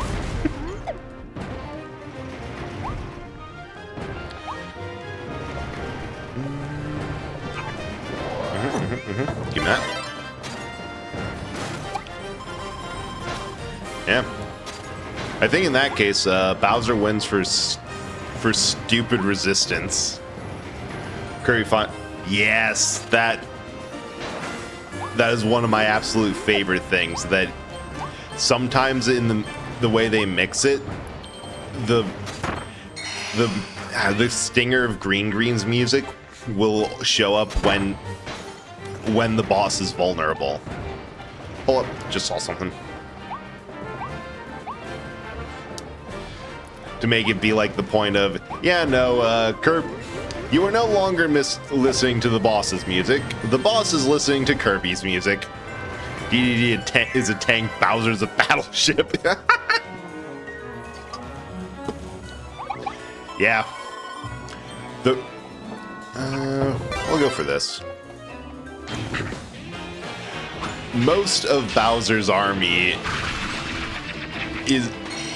Bowser's entire army is pretty much just, hey, we need something about the same destructive force as our boss in this direction. What specifically is that? The entirety of our army. It's like they're just there for logistics.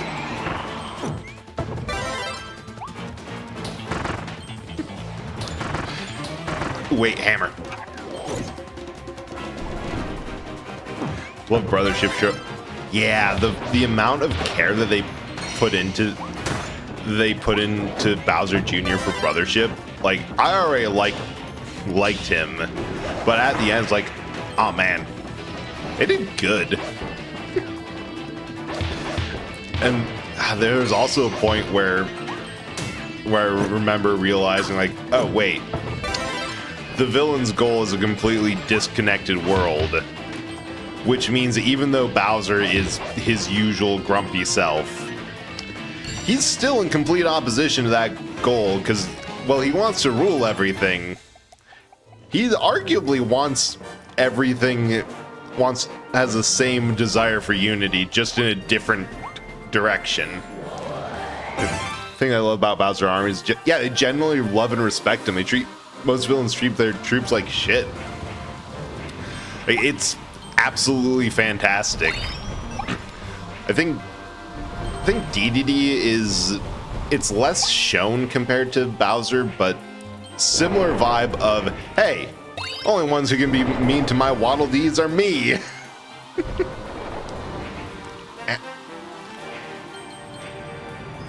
Hold up.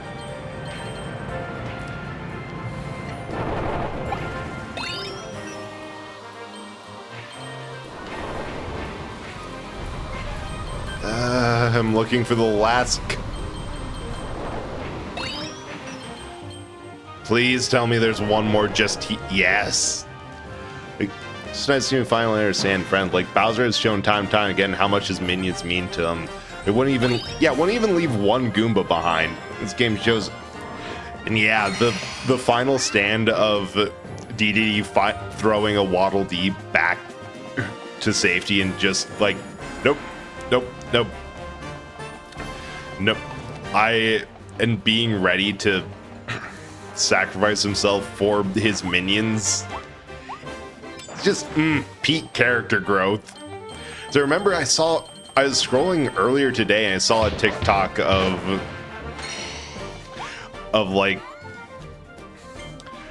the average Koopa yelling at Bowser for, like, we get stomped on every day, where's our health care? I'm like, no. Every member of Bowser's army has full health care. I refuse to believe that Bowser would not do that. Man throws a wall, he's decided to take Beast Clan himself and wins. Like, but he shows back up at Waddle Dee Town after, and it wasn't, oh yeah, after Kirby beat Leo and started fighting Fecto Forgo, that they all ran off. It's like, no, he just stood against them and full on won. Bro's built. Healthcare, dental, life insurance.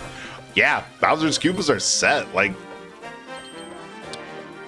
it is hard pressed to find a better working arrangement. Really, the only difference between Bowser and Peach in terms of how good their respective citizens have it is that they just don't like each other.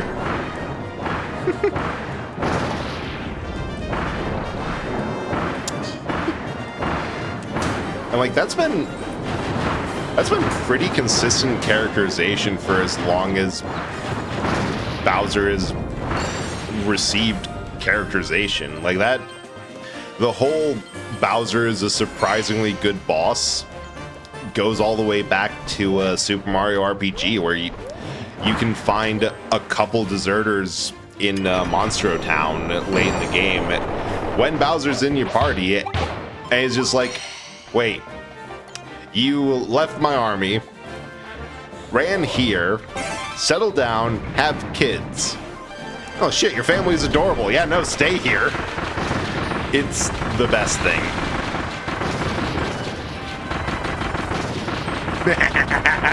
This is so satisfying. Yeah, it's absolutely peak minion and evil overlord dynamic of that exact thing. Of yeah, they'll both parties involved will do anything for each other because they just fucking love each other. It's great. Also makes it so much funnier that out of Nintendo's 3 best sellers of Zelda, Mario, and Kirby games, that pretty much the only villain that doesn't have that characterization is Ganon. Like, there's several games which end with one of Ganon's minions turning on him or just being revealed as like, no, you're utterly disposable to me.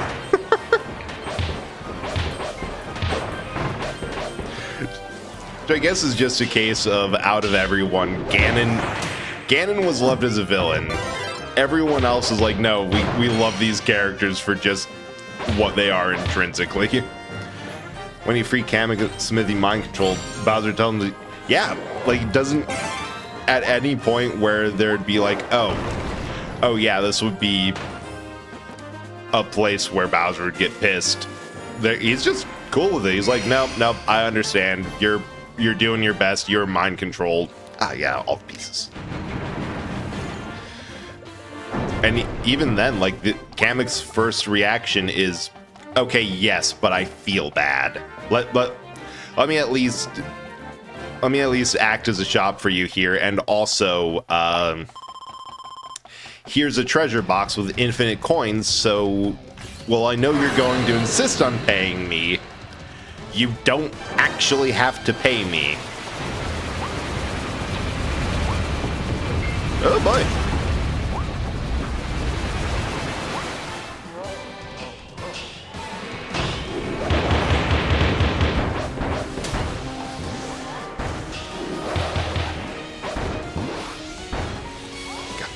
The hammer versus hammer on here is a little bit intense.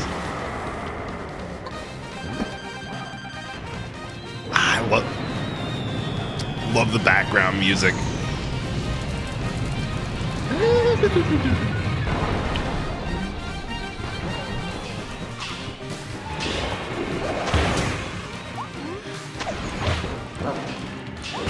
I kind of want to do I might do this off stream if I need more materials for upgrading stuff, but I kind of want to go through the Meta Knight Cup again. I don't think it has it, but I should stop being greedy and trying for the full flip. But I wouldn't be surprised if when you fight Meta Knight at the end of that tournament that you have his classic theme with a remix, like mass DDDs. I should stop being greedy for going for the full hammer flip, he says. Immediately continues to go for the full hammer flip. Shoot. The combo is enough. It'd be fun for a Zelda game to convince some moblins that Ganon's a shitty boss. Arguably, you can it's not... Well, actually, Ganon's not... Oh, no, wrong button. That's close. Well, Ganon's not like a full...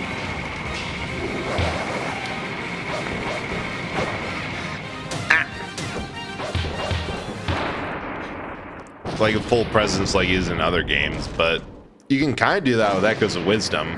But it's also technically not the classic Zelda game. I don't know. They've seemed to... The direction they seem to want to take Zelda with is that it's if not a bit more serious, it's a bit more somber. Where it's... dang it. God. I remember doing this first time on my first time go through. Imagine Ganon fighting off both Link and a Moblin Rising. That would be absolutely fantastic.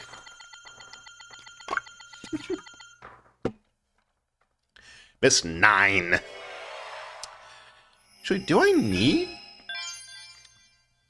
Forgo Land? Alright. That one, I think, might be the Morpho Knight fight. So, we're going to go back and get all the pieces of souls that I missed. Yeah. Back to the bay. Link smash into the room, Moblin step aside and point out where Ganon is. It's up there, boss. Or just a cut through the midway point of wait, you guys want what? You guys are forming a union? And here we are. And here we are.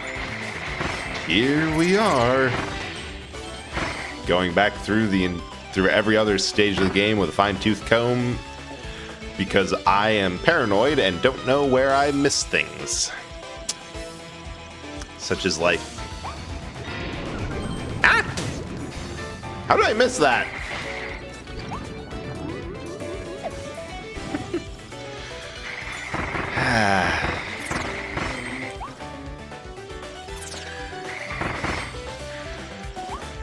Zelda having to negotiate with a Moblin union. She gets kidnapped and put to work. Like, all right. No, wait. I think we got everything here. Yeah. Like, all right, you deal with this. You have the Triforce of Wisdom. Show it off a bit. Eventually does get a fair deal, but it's a little bit more than Ganon wants. Has to go out and hire Lizaful's scab workers to fill the ranks.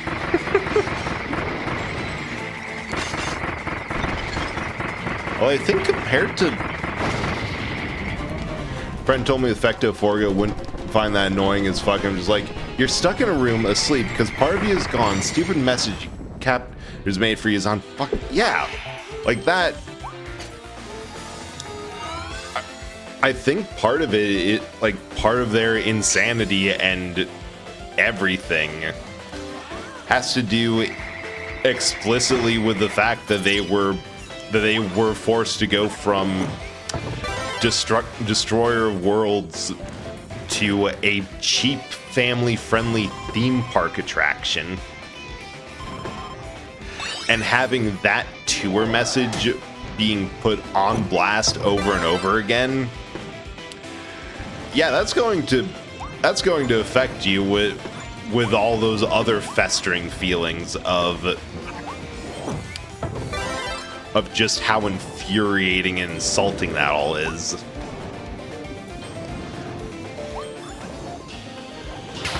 Oh wait, I can just leave. I don't need to do here. I don't need to be here. I don't need to do anything. It's just here.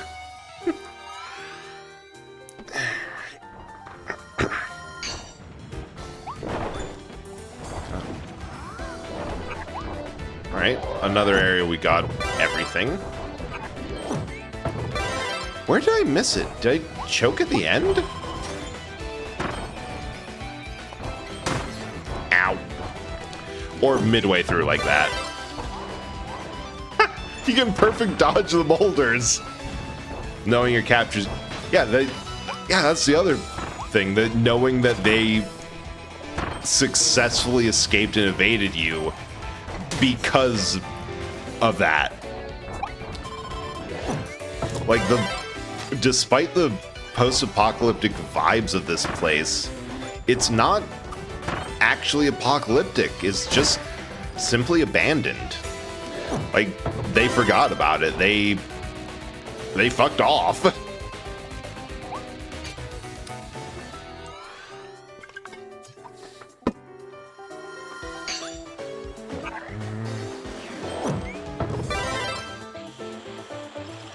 Okay, so it has to be in here.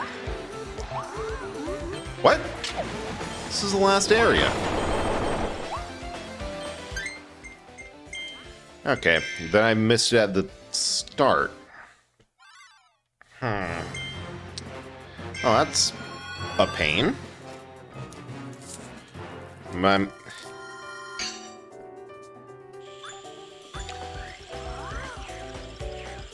Oh. Well, I don't feel like redoing that all again, so we're going to come back to this. I guess there was one more bit, or I might have.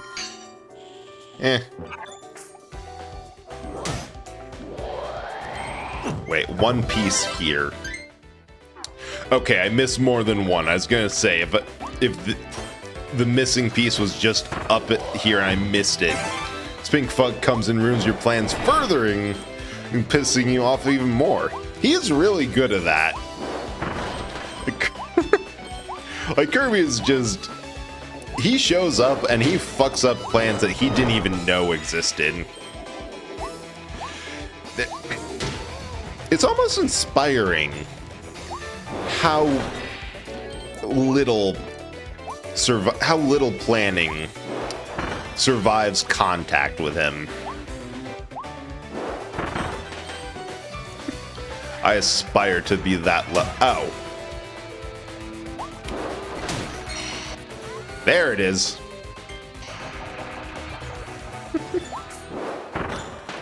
And ads. Oh. Be back in a sec.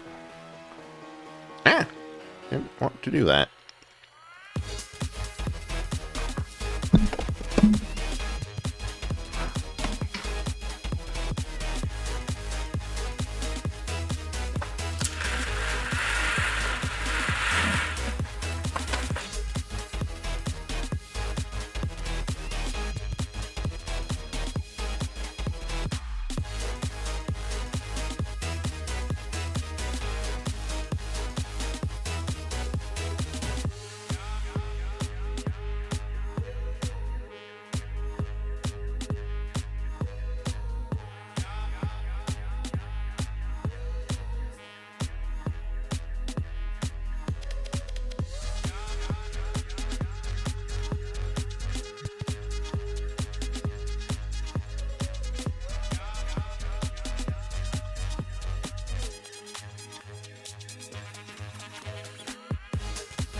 And this has been a bad day for being distracted on ads. Like sometimes I do just legitimately in the middle of streaming like, oh shoot, I have to go do that. Like I gotta refill water. I gotta go take care of something that I did forget about. Sometimes it's just 100% I was here. I was sitting there. I had something else up on another screen because of course it did. Okay, so I missed a piece of soul here.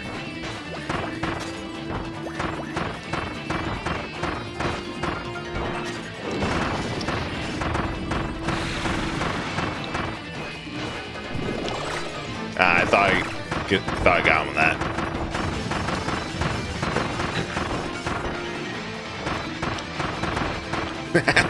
Spike is a fun one. Or Needle. Because you can just kind of sit there and be a problem. It's got a bit of a shield to it. A lot of gun. Ow. Rude. A lot of gun dudes around. Maybe it's a target shooting thing.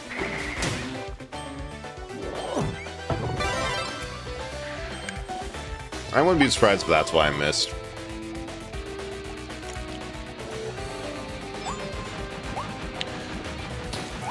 The other thing is that one thing I find annoying about this is trying to figure out what sections are actually, hey, look at this, interact here and notice that there's like a trigger sort of sparkly, and what things are just the fact that there's a lot of particle effects in this area that look kind of like it. There's also this bit back here.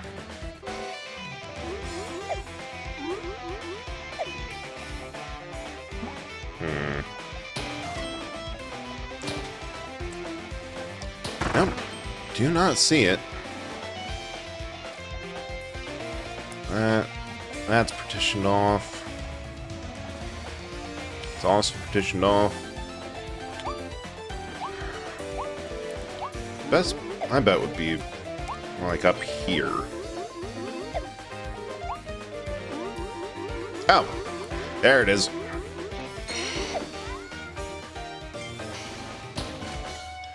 So I think you're just low enough that you can't really see it.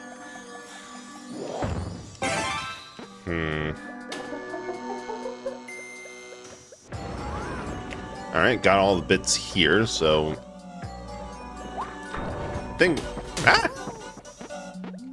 Rude. Also rude. Alright, that one was fair. No, wait, we're good. We're good.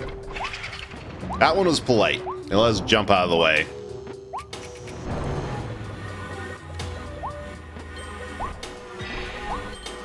Boom.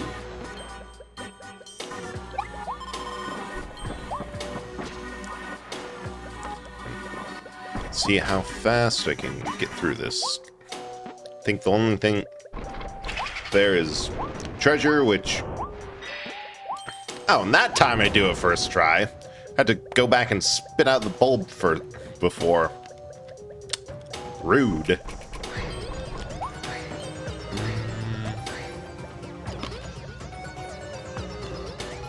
I'm just gonna go...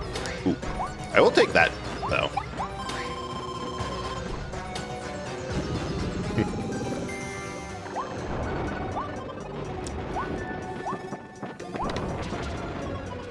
Completely unbothered. That's how you should act while at Yellowstone. Or really anywhere where... Ooh, thought I almost spilled my water. Really anywhere where Buffalo might be charging you. Just act unbothered, and legally, they can do nothing about it.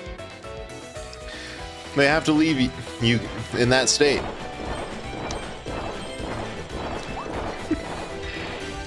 Well, that's always a fun genre of tourist video. It's people at the national park that are like, Yeah, no, we're just here. We're hanging out. It's cool. Ooh, go pet the buffalo, and then end up being thrown miles in the air. It's like, nope. Those are still wild animals, and they do not care about you. Remember seeing some. Oh. No, wait, got that one. Or seeing something like, what's with why on paper do national parks always have such massive death tolls yearly? It's like, oh, right, because they're open to anyone.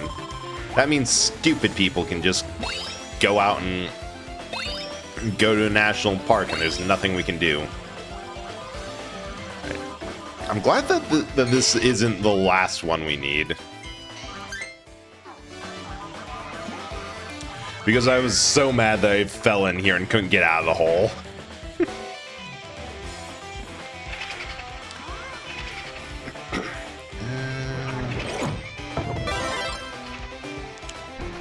Wait. No, I can just kind of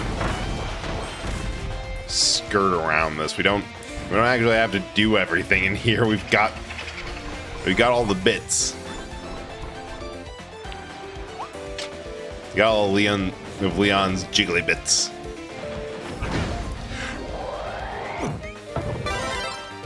You know, it's probably a good thing that I didn't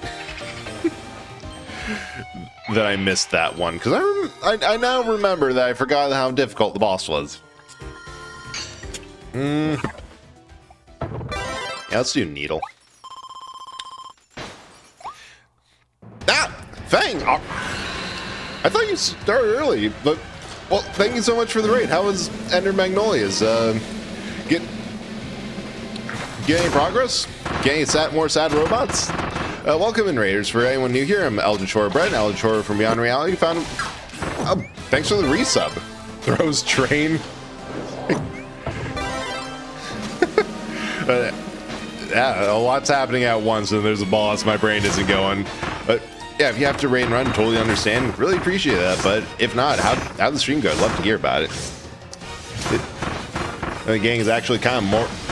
Yeah, I can definitely see that. There's a lot more feeling of for Magnolias that the place that takes place can actually be saved.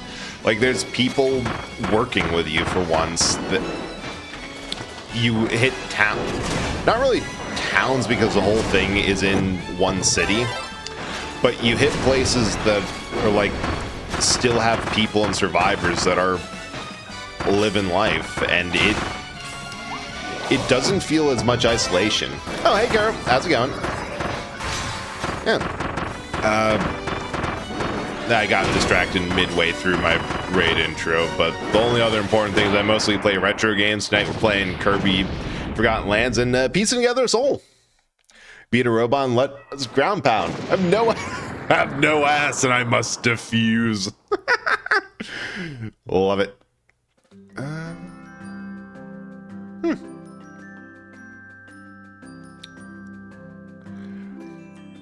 Sorry, I was looking at it because something popped up earlier with custom shoutouts. I'm like, how does that work with raids? I had to check that for bot maintenance. Kirby's, no, this is my second. I have a like 99.9% playthrough because I got stuck on the final arena, on the final boss of the true arena, and was like, all right, I've binged this game when it came out. I need a break, and then just never came back to it. Trying to be a bit of distractions. Hell yeah, appreciate that. Oh, we should totally return and heal up. Good. Thank you. Unfortunately, there's more of us over here, so you cannot silence me. Yeah, I bet you do. It's fun. That, and I remember partially because I upped the difficulty, and upping the attack frequency by a little bit is so, that makes such a difference. honestly impressive. Thanks for the mitosis. Put another one up in here. Stealing bread, watching you, judging you. Or bread, all the loaf. Yes. Oops, sorry. I accidentally murked Waddle Dee. That boss against I forget what his name is, which is funny because we just did. There's something with him and his ability. Oh sweet, go figure. Don't be you know both won't happen. I won't be sorry, or better. This is the high point of my being. Oh, I can hear the disappointment. We can only get worse in funnier ways.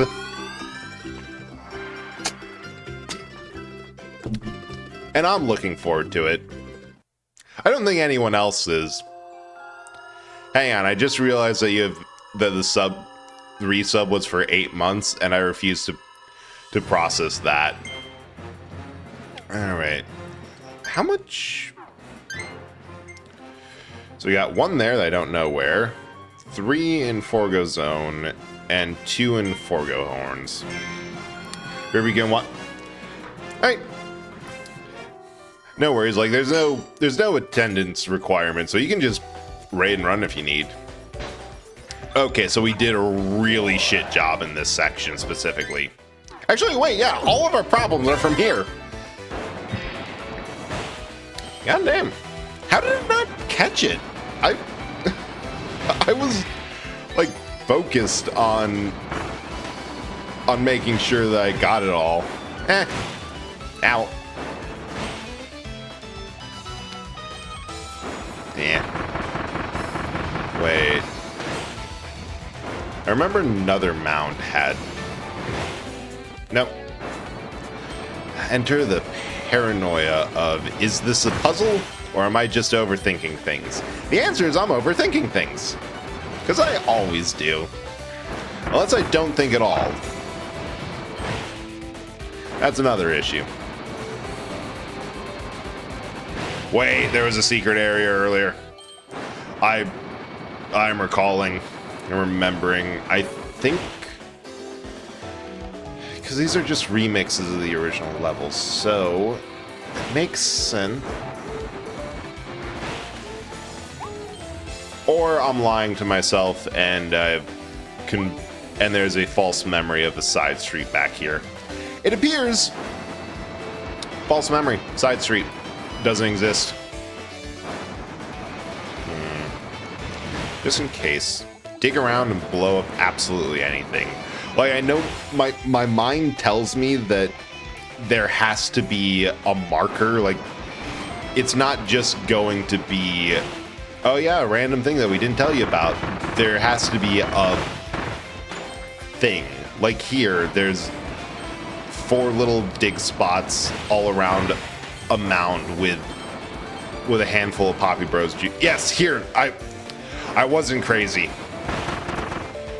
Well, I mean, I am crazy, but not about this.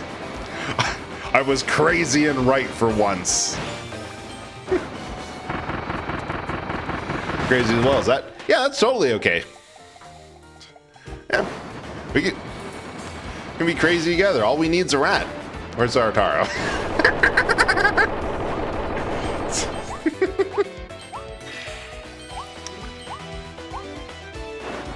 All right. Nope. Not there. Have that. Then there's the... Oh! Are you kidding me? It was just that I didn't walk over here? Ah! Alright, we're leaving. We're going home. Don't want to be here anymore.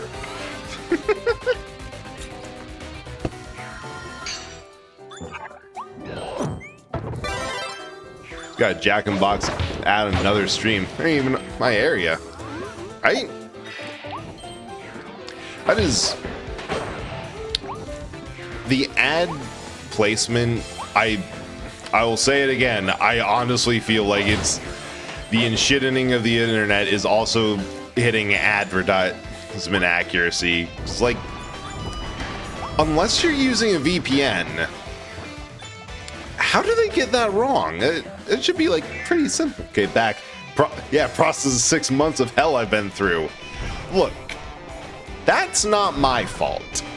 There were clear warning signs. You were given every indication that you needed to not be here. Prof Fang is second into the zone. And right into an anomaly field. Careful on the gravity centers. I also changed that. I will keep on rewriting this first, second, and third until I get something that both implies that until you get to third, it doesn't. The first three don't have good odds, and until I find something that I like. But thanks for the check-in, and thanks for getting second. Third's just there. Look. You had the opportunity to leave. I take no responsibility. I mean, technically speaking, y'all shouldn't even be here. Called trespassers for a reason. I still find it funny how for literal years of streaming, I'm like, yeah, I can't think of something funnier or catchy for community name, so I'm just gonna not and say it's fine. And then like one evening when I'm tired, I just like, oh yeah, no, that makes perfect sense and has been an option for a while. Fucking invasion. Coward, accept the responsibility of your trespassers. No! I'm literally not liable for anything that happens. I'm actively trying to make this a hazardous environment. I refuse to take responsibility. You can't make me.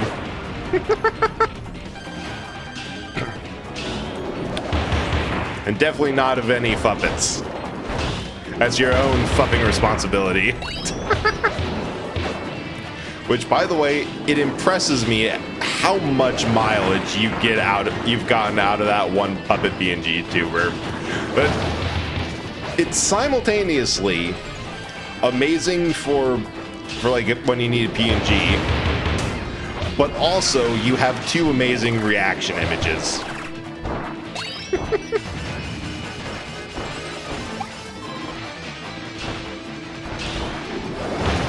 And it's like every now and then you see a PNG that's like, that captures the person's energy entirely.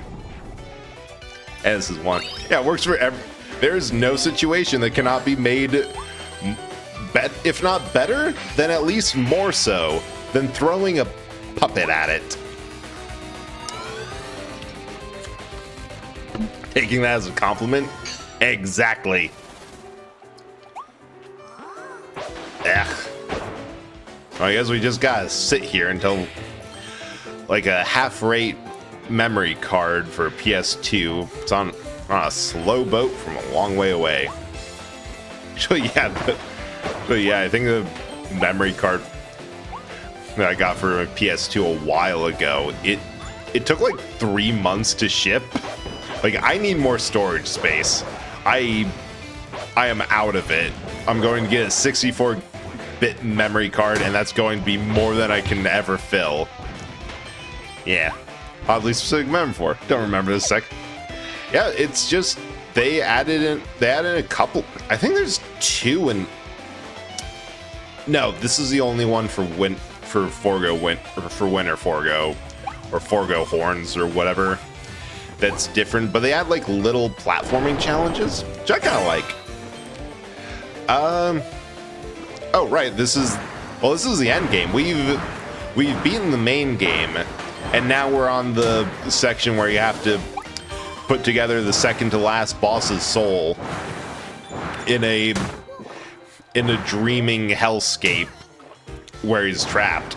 And then you get to fight Galactonite, because yeah, I really enjoyed this game too. Like aside from, if it's not obvious that I'm a huge fan of Kirby, from the general shape of my being, I really love the series.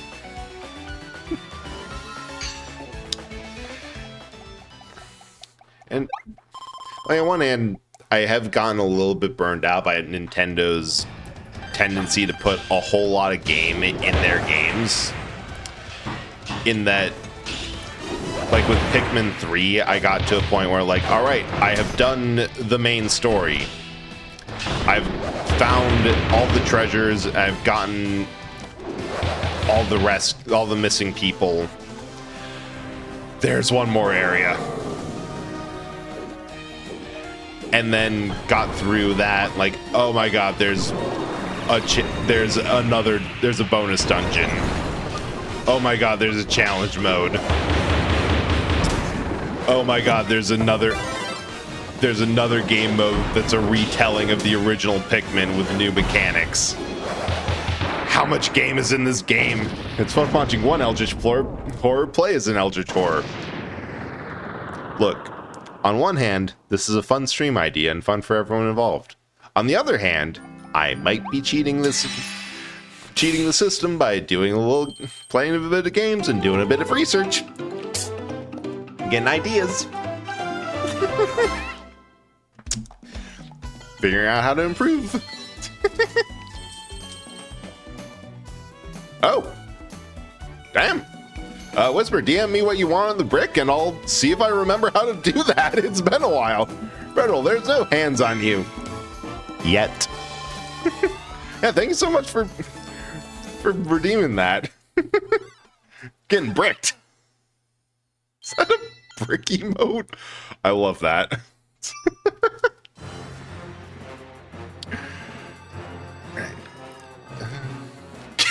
Get bricked, son. I will. Actually, you're the one getting bricked. I don't know how I feel. I don't know how I feel about the sentence I just said. Alright. Alright, I think enough time has passed. I will reattempt Forgo Bay for like the 5th time.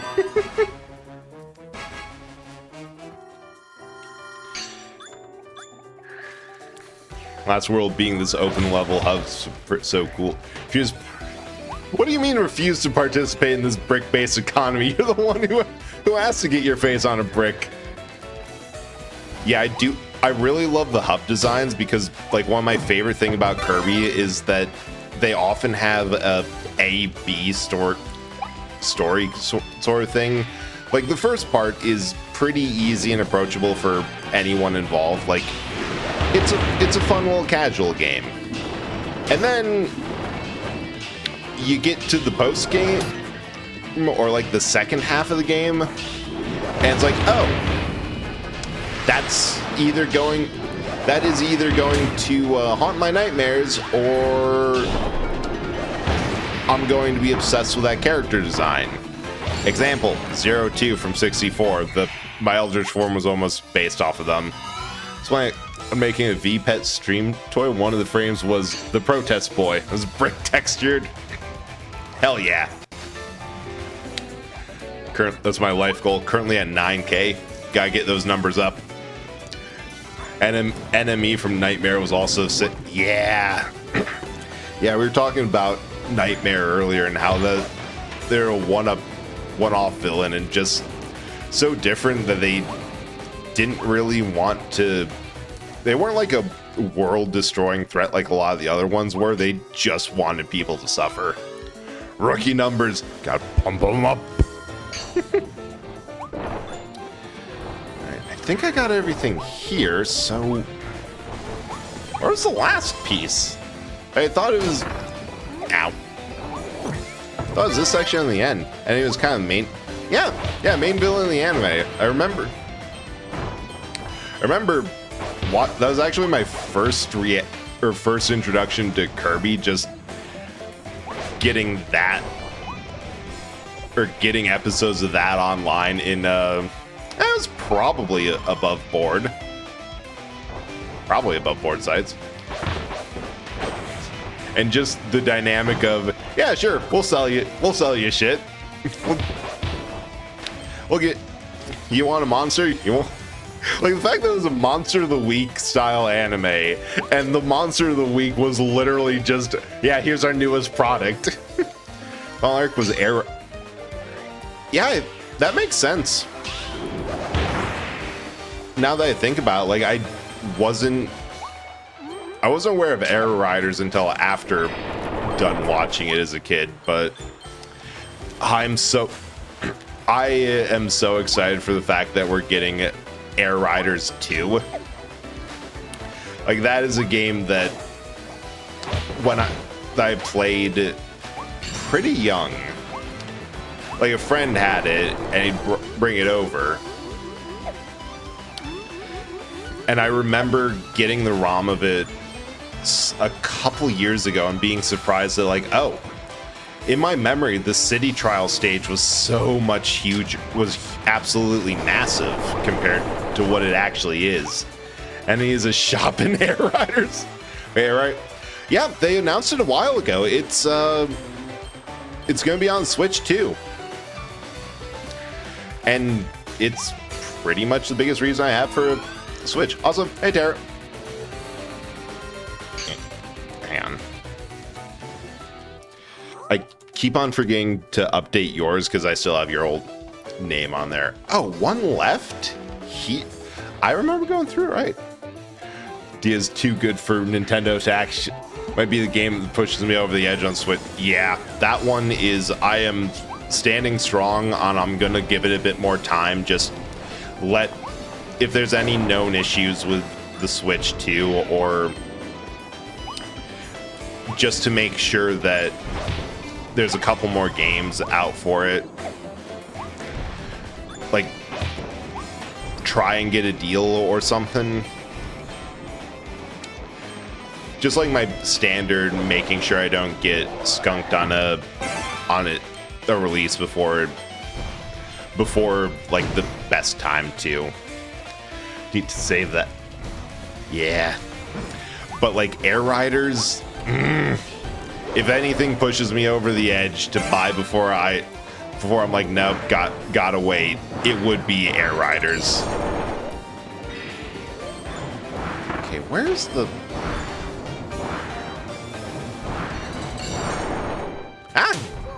I have fallen.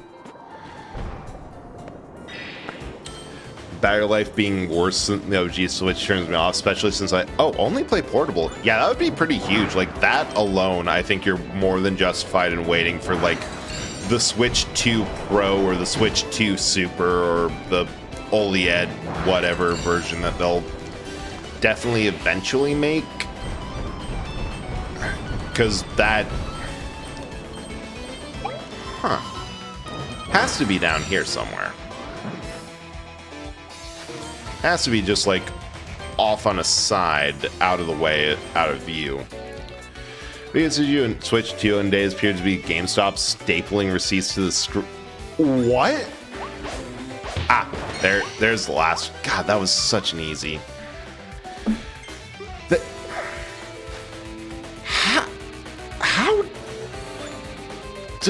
How dumb do you have to be to accidentally do that? Like, the hell? That is the weirdest thing I've ever heard. Like, yeah, how? Like, is it entirely out of spite, or... God. Hell.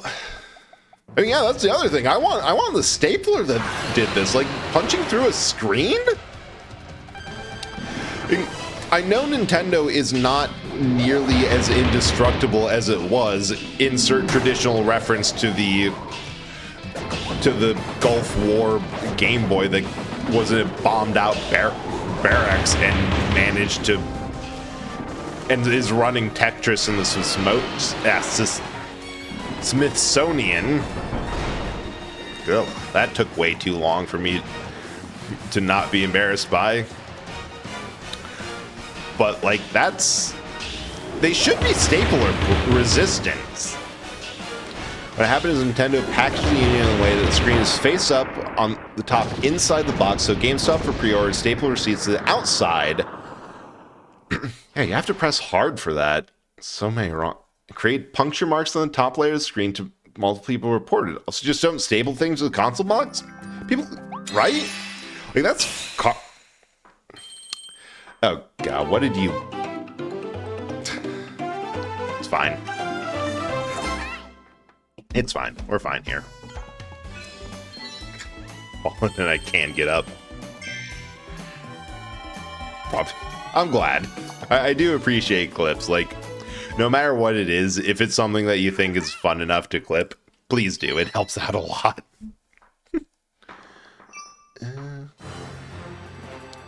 Just gonna yoink.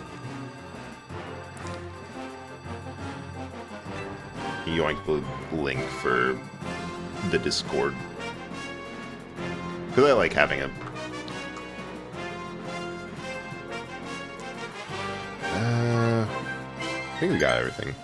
And it also gets some flack because who put the screen... Yeah, right on the edge, but like there's so much wrong with that. Nobody is blameless there. Absolutely no one is without blame. Like,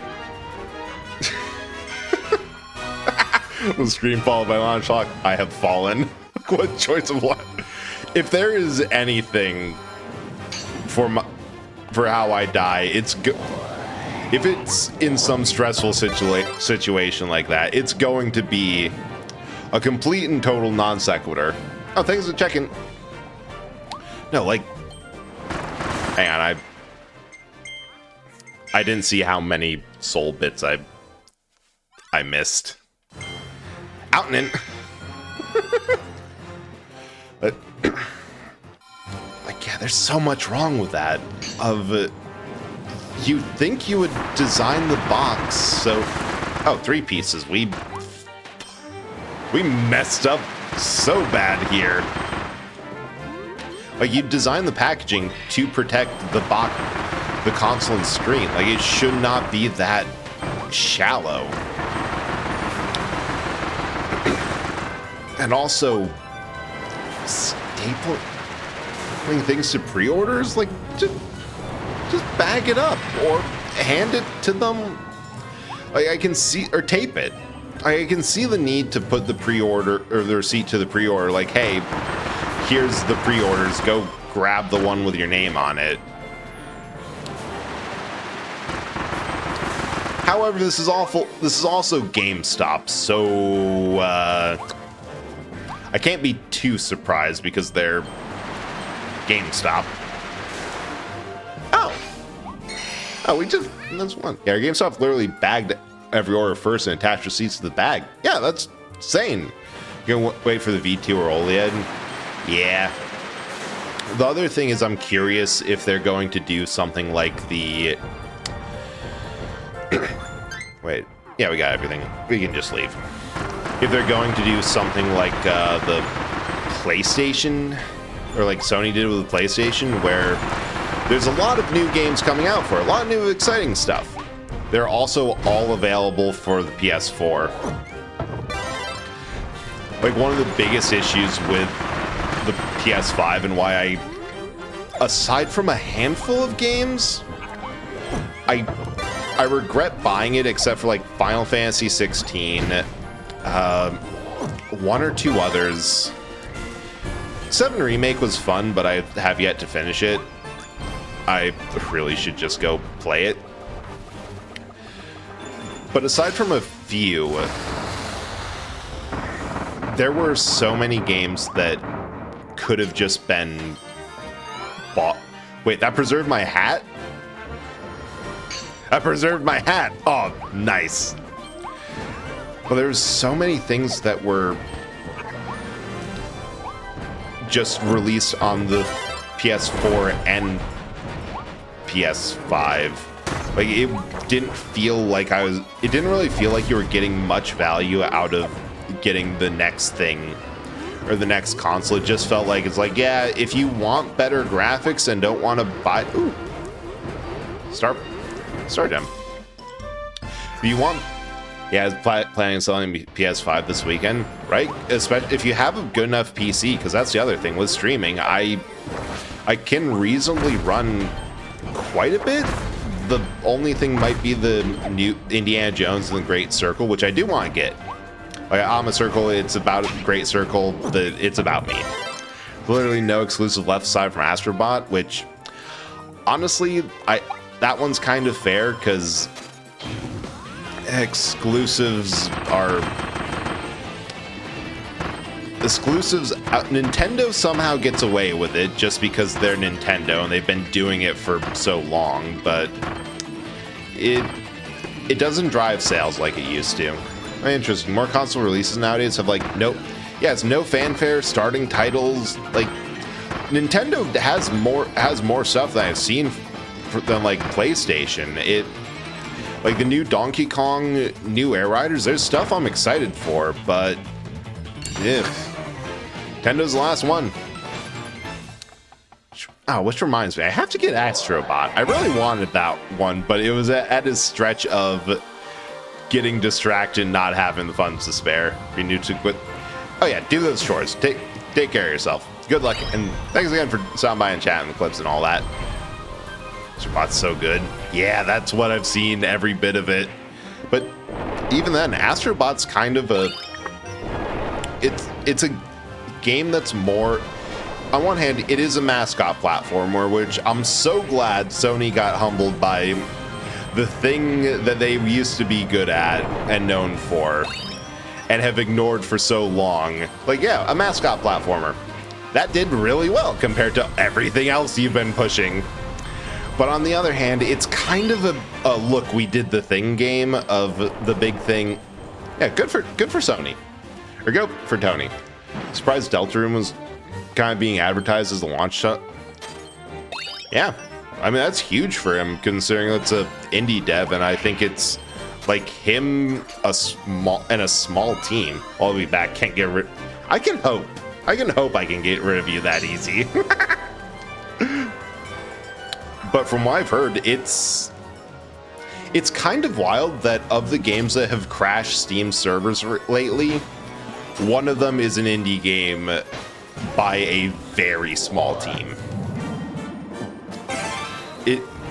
It's kind of like how I know that, practically speaking, Expedition 33, which I'm bringing up so much, I should probably just get it, play it for myself.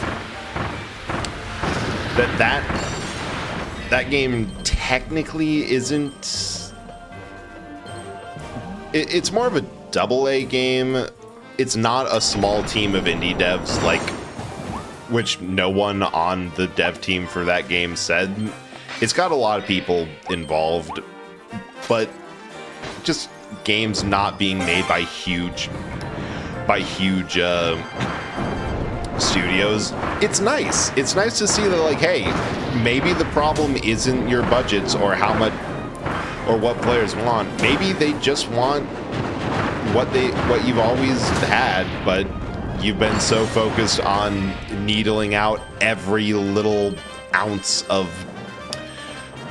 profit that you haven't made a good game worth the hype.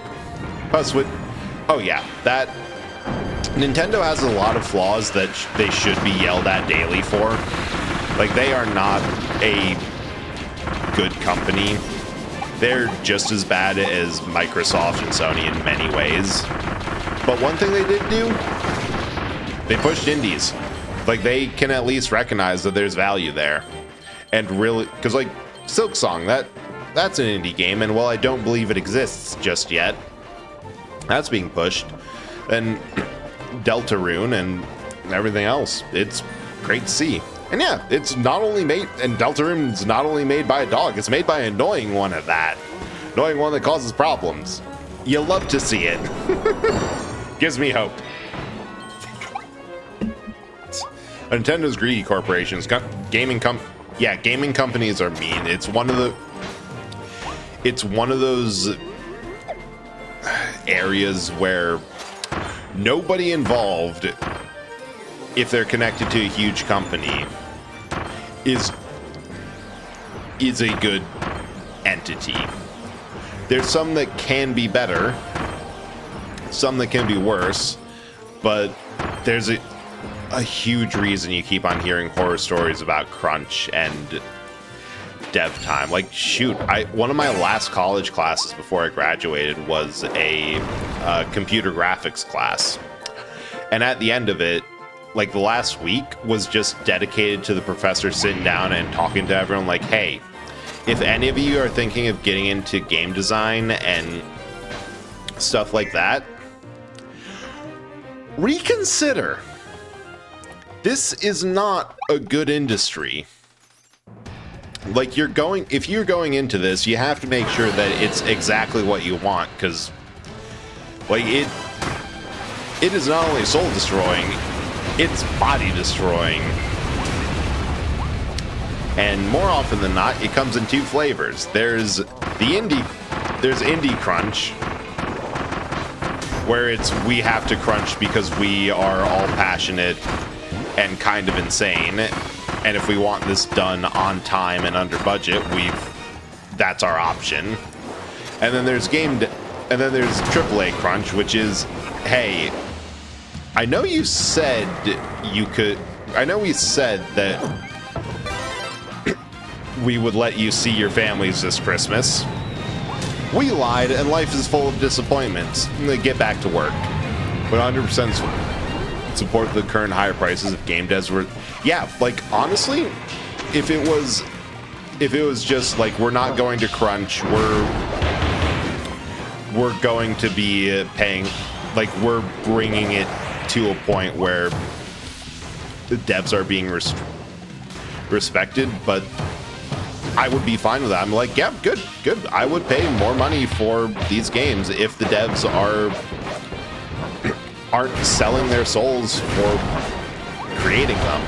But the way it is now, it's like, all right, how many of your devs are unionized? How many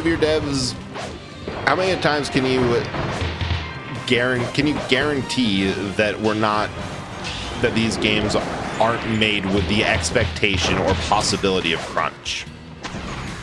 If you got that, then yeah, sure, I'll pay $80 for a game. But until the point where that can be wrote a whole paper on it, hell yeah.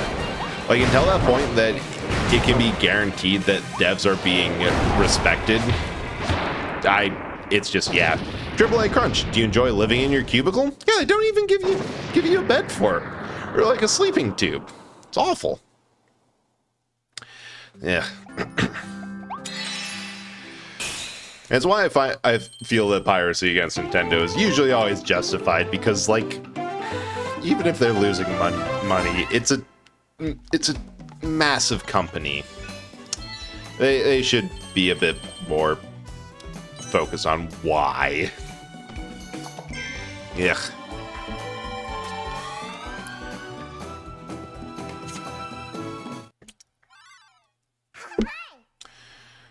This is why I'm setting rules on how I'm making my game. The last thing I want to do is make myself crunch. Yeah, like, on all sides. One of the things that I know from ADHD that's oddly applicable to this is whenever I get into a point of hyperfocus. Ooh, neat. Leon and Carol. Sev Leonger and Clarl Ryan. Maybe, yeah, you will break yourself. Like, the hyperfocus that you get into, that, yes, I can do 4 hours of work in 1 hour. It still feels the same. And here we are.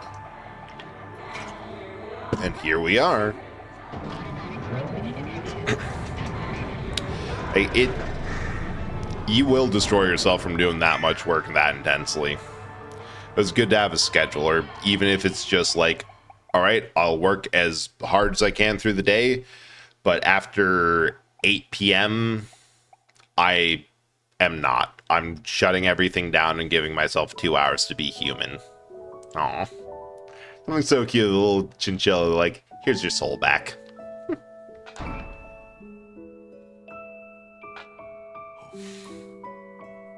You have been made a friend. Do not resist. He's getting into it. Dance is infectious. I'm even making possessed beast Forgo Leon. I'm making schedule. I give myself weekends off, take time and acid. Yeah, this is all like if it's a personal project, it might be frustrating to not have a good amount of, or to not make a ton of progress, or like I feel like I should have done more. But it's also important to recognize that there's no requirement for it. You can take your time. So like, I've had a couple of ideas. I'm like, all right, first of all, I don't know enough of game dev, and then there's the issue of getting the assets made and all that, and doing it at a level that I'm comfortable for what I'd like for this game to be. You. But also, I can just take some time and make sure that the idea is solid and I have everything down. Wait, is that Mothman? Worse. A child. Nah, that was,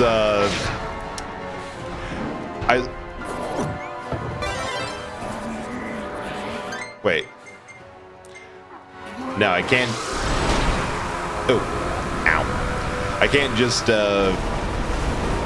open my collection of everything. But I think that's, Fecto Forgo. The second... like, technically the final boss, but without the little bit of... the little bit left of it in Elephas. Hammer time. Man, I got you. It's really good. It's amazing.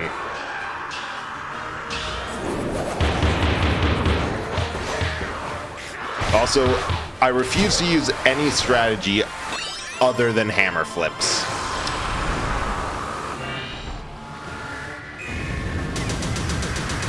Ooh.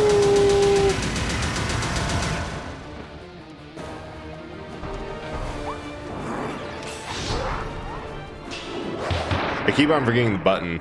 And no matter how much you love your job or hobby, breaks and pacing is important. Like the preventativeness of burnout, because once you start to feel it and recognize it, ooh, Soul Forgo. Nope. Nope. Shit. Run.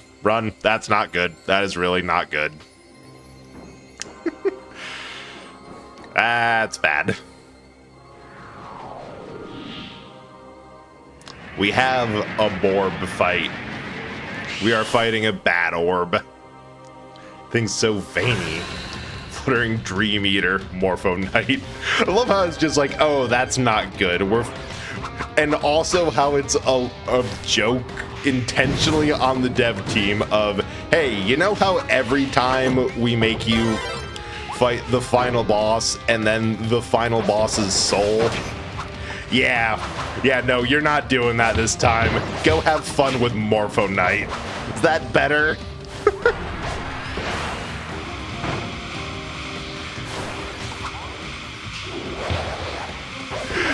But I also love that it's also the joke of, hey, Kirby fans are really paranoid about two things.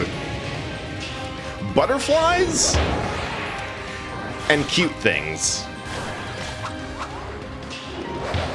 There's a reason. Ow. Because what the hell is even this? I'm not doing good.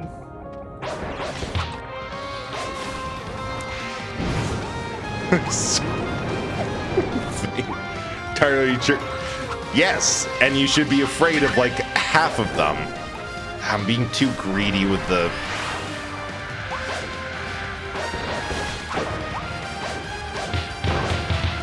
Once again, being way too greedy with a hammer flip. But what a change.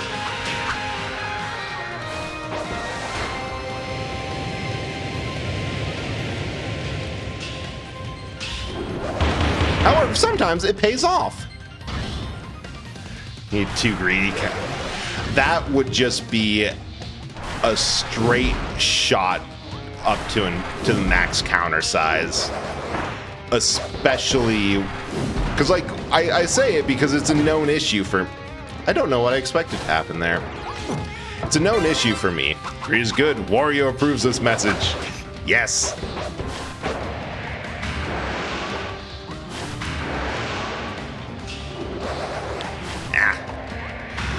Like, pretty much...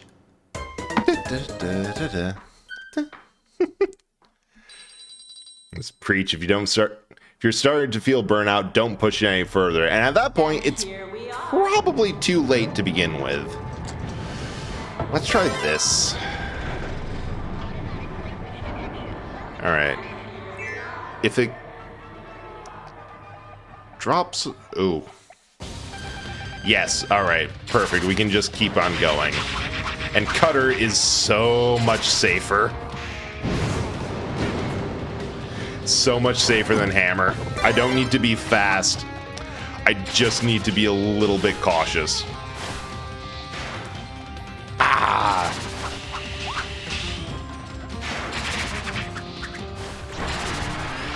Alright, Final Cutter works. No, like pretty much every type of game, I go maximum aggression. Like, if there's something that lets me heal while dealing damage, it's so good.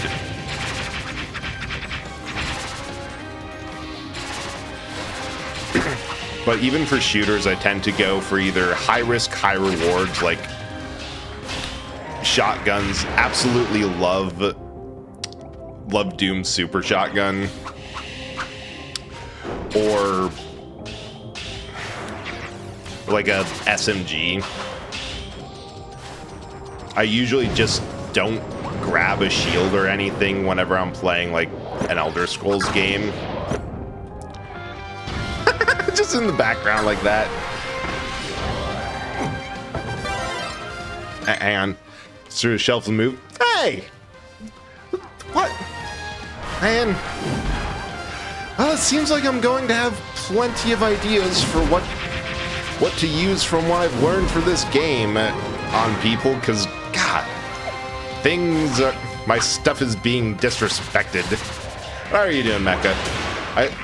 I was able to catch much of the stream because I annoyingly had stuff I had to do. I saw that you got skunked by bad internet partway through, but I hope that you had a good time. That's horrible. Ah, I'm sorry. Oh, that's a tracking one now. Get.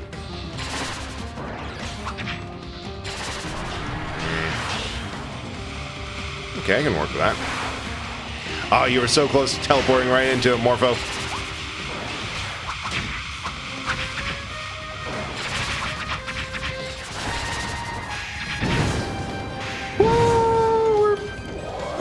But no, greed is a constant, much like overconfidence, slow and insidious killer. God.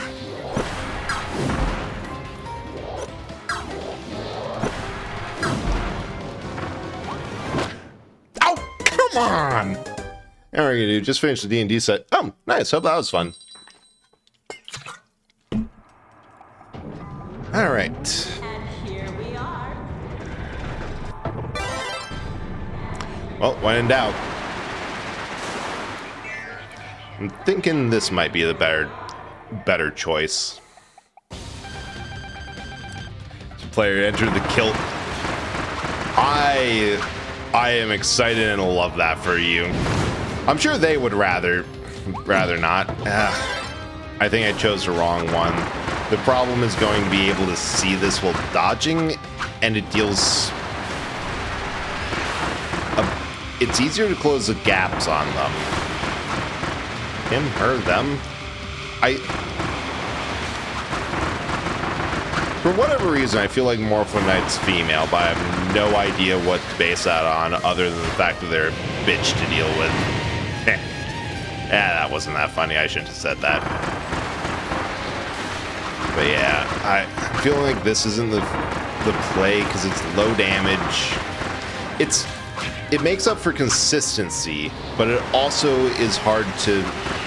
I can close the gap pretty quick. But it's also hard for me to see, and I feel like I'm not doing more damage than with Cutter. And also, am I complaining entirely based on the fact that I feel like I might be proven wrong? And that's the goal. Also, I'm curious what the kill box is, Mecha. Do elaborate. Bread Messiah. Yeah. It was funnier in my head, and then the moment I said it, I'm like, wait, no, that was shit. I shouldn't have.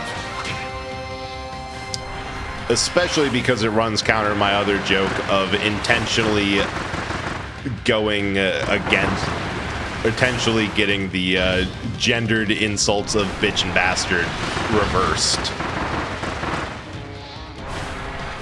Which I guess means that, actually, I'm gonna...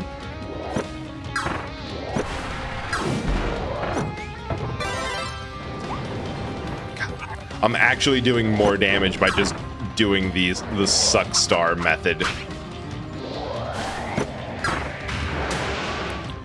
Ow.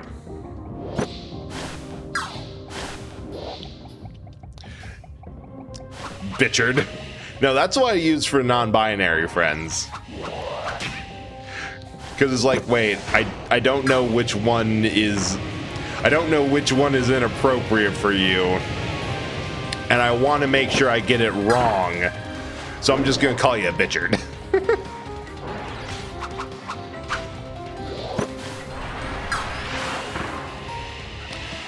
Why is Morpho Knight considerably easier to do without a copy ability?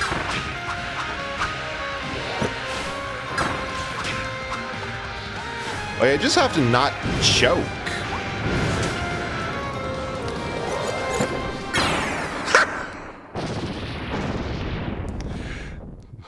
Training arena on the moon base works on Who Wants to Be a Millionaire rules. Every 5 rounds to survive, you get 10 gold. You can take gold or every 5 round completed, or you can try for another 5 rounds. If you fail a round, you get nothing. Mouth shotgun. I love it.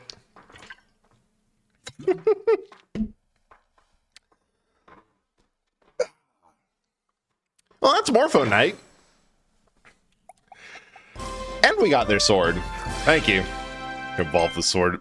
And this is, practically speaking, the most bullshit power in the game because it's Morpho Knights.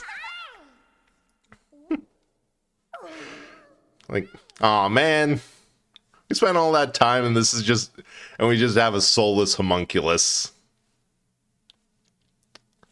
Soul got shattered again. Don't think we have enough glue. Oh. Aw. Well, all the members of Beast Pack came to find his soul for him. That's oddly sweet. Oh no, it is just sweet.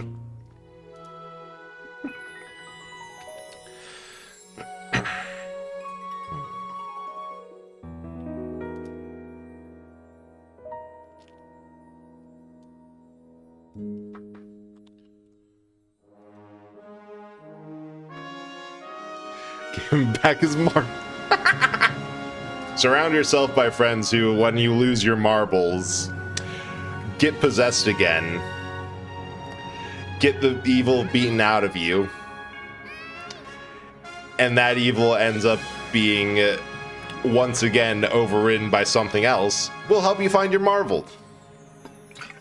Every round gets harder.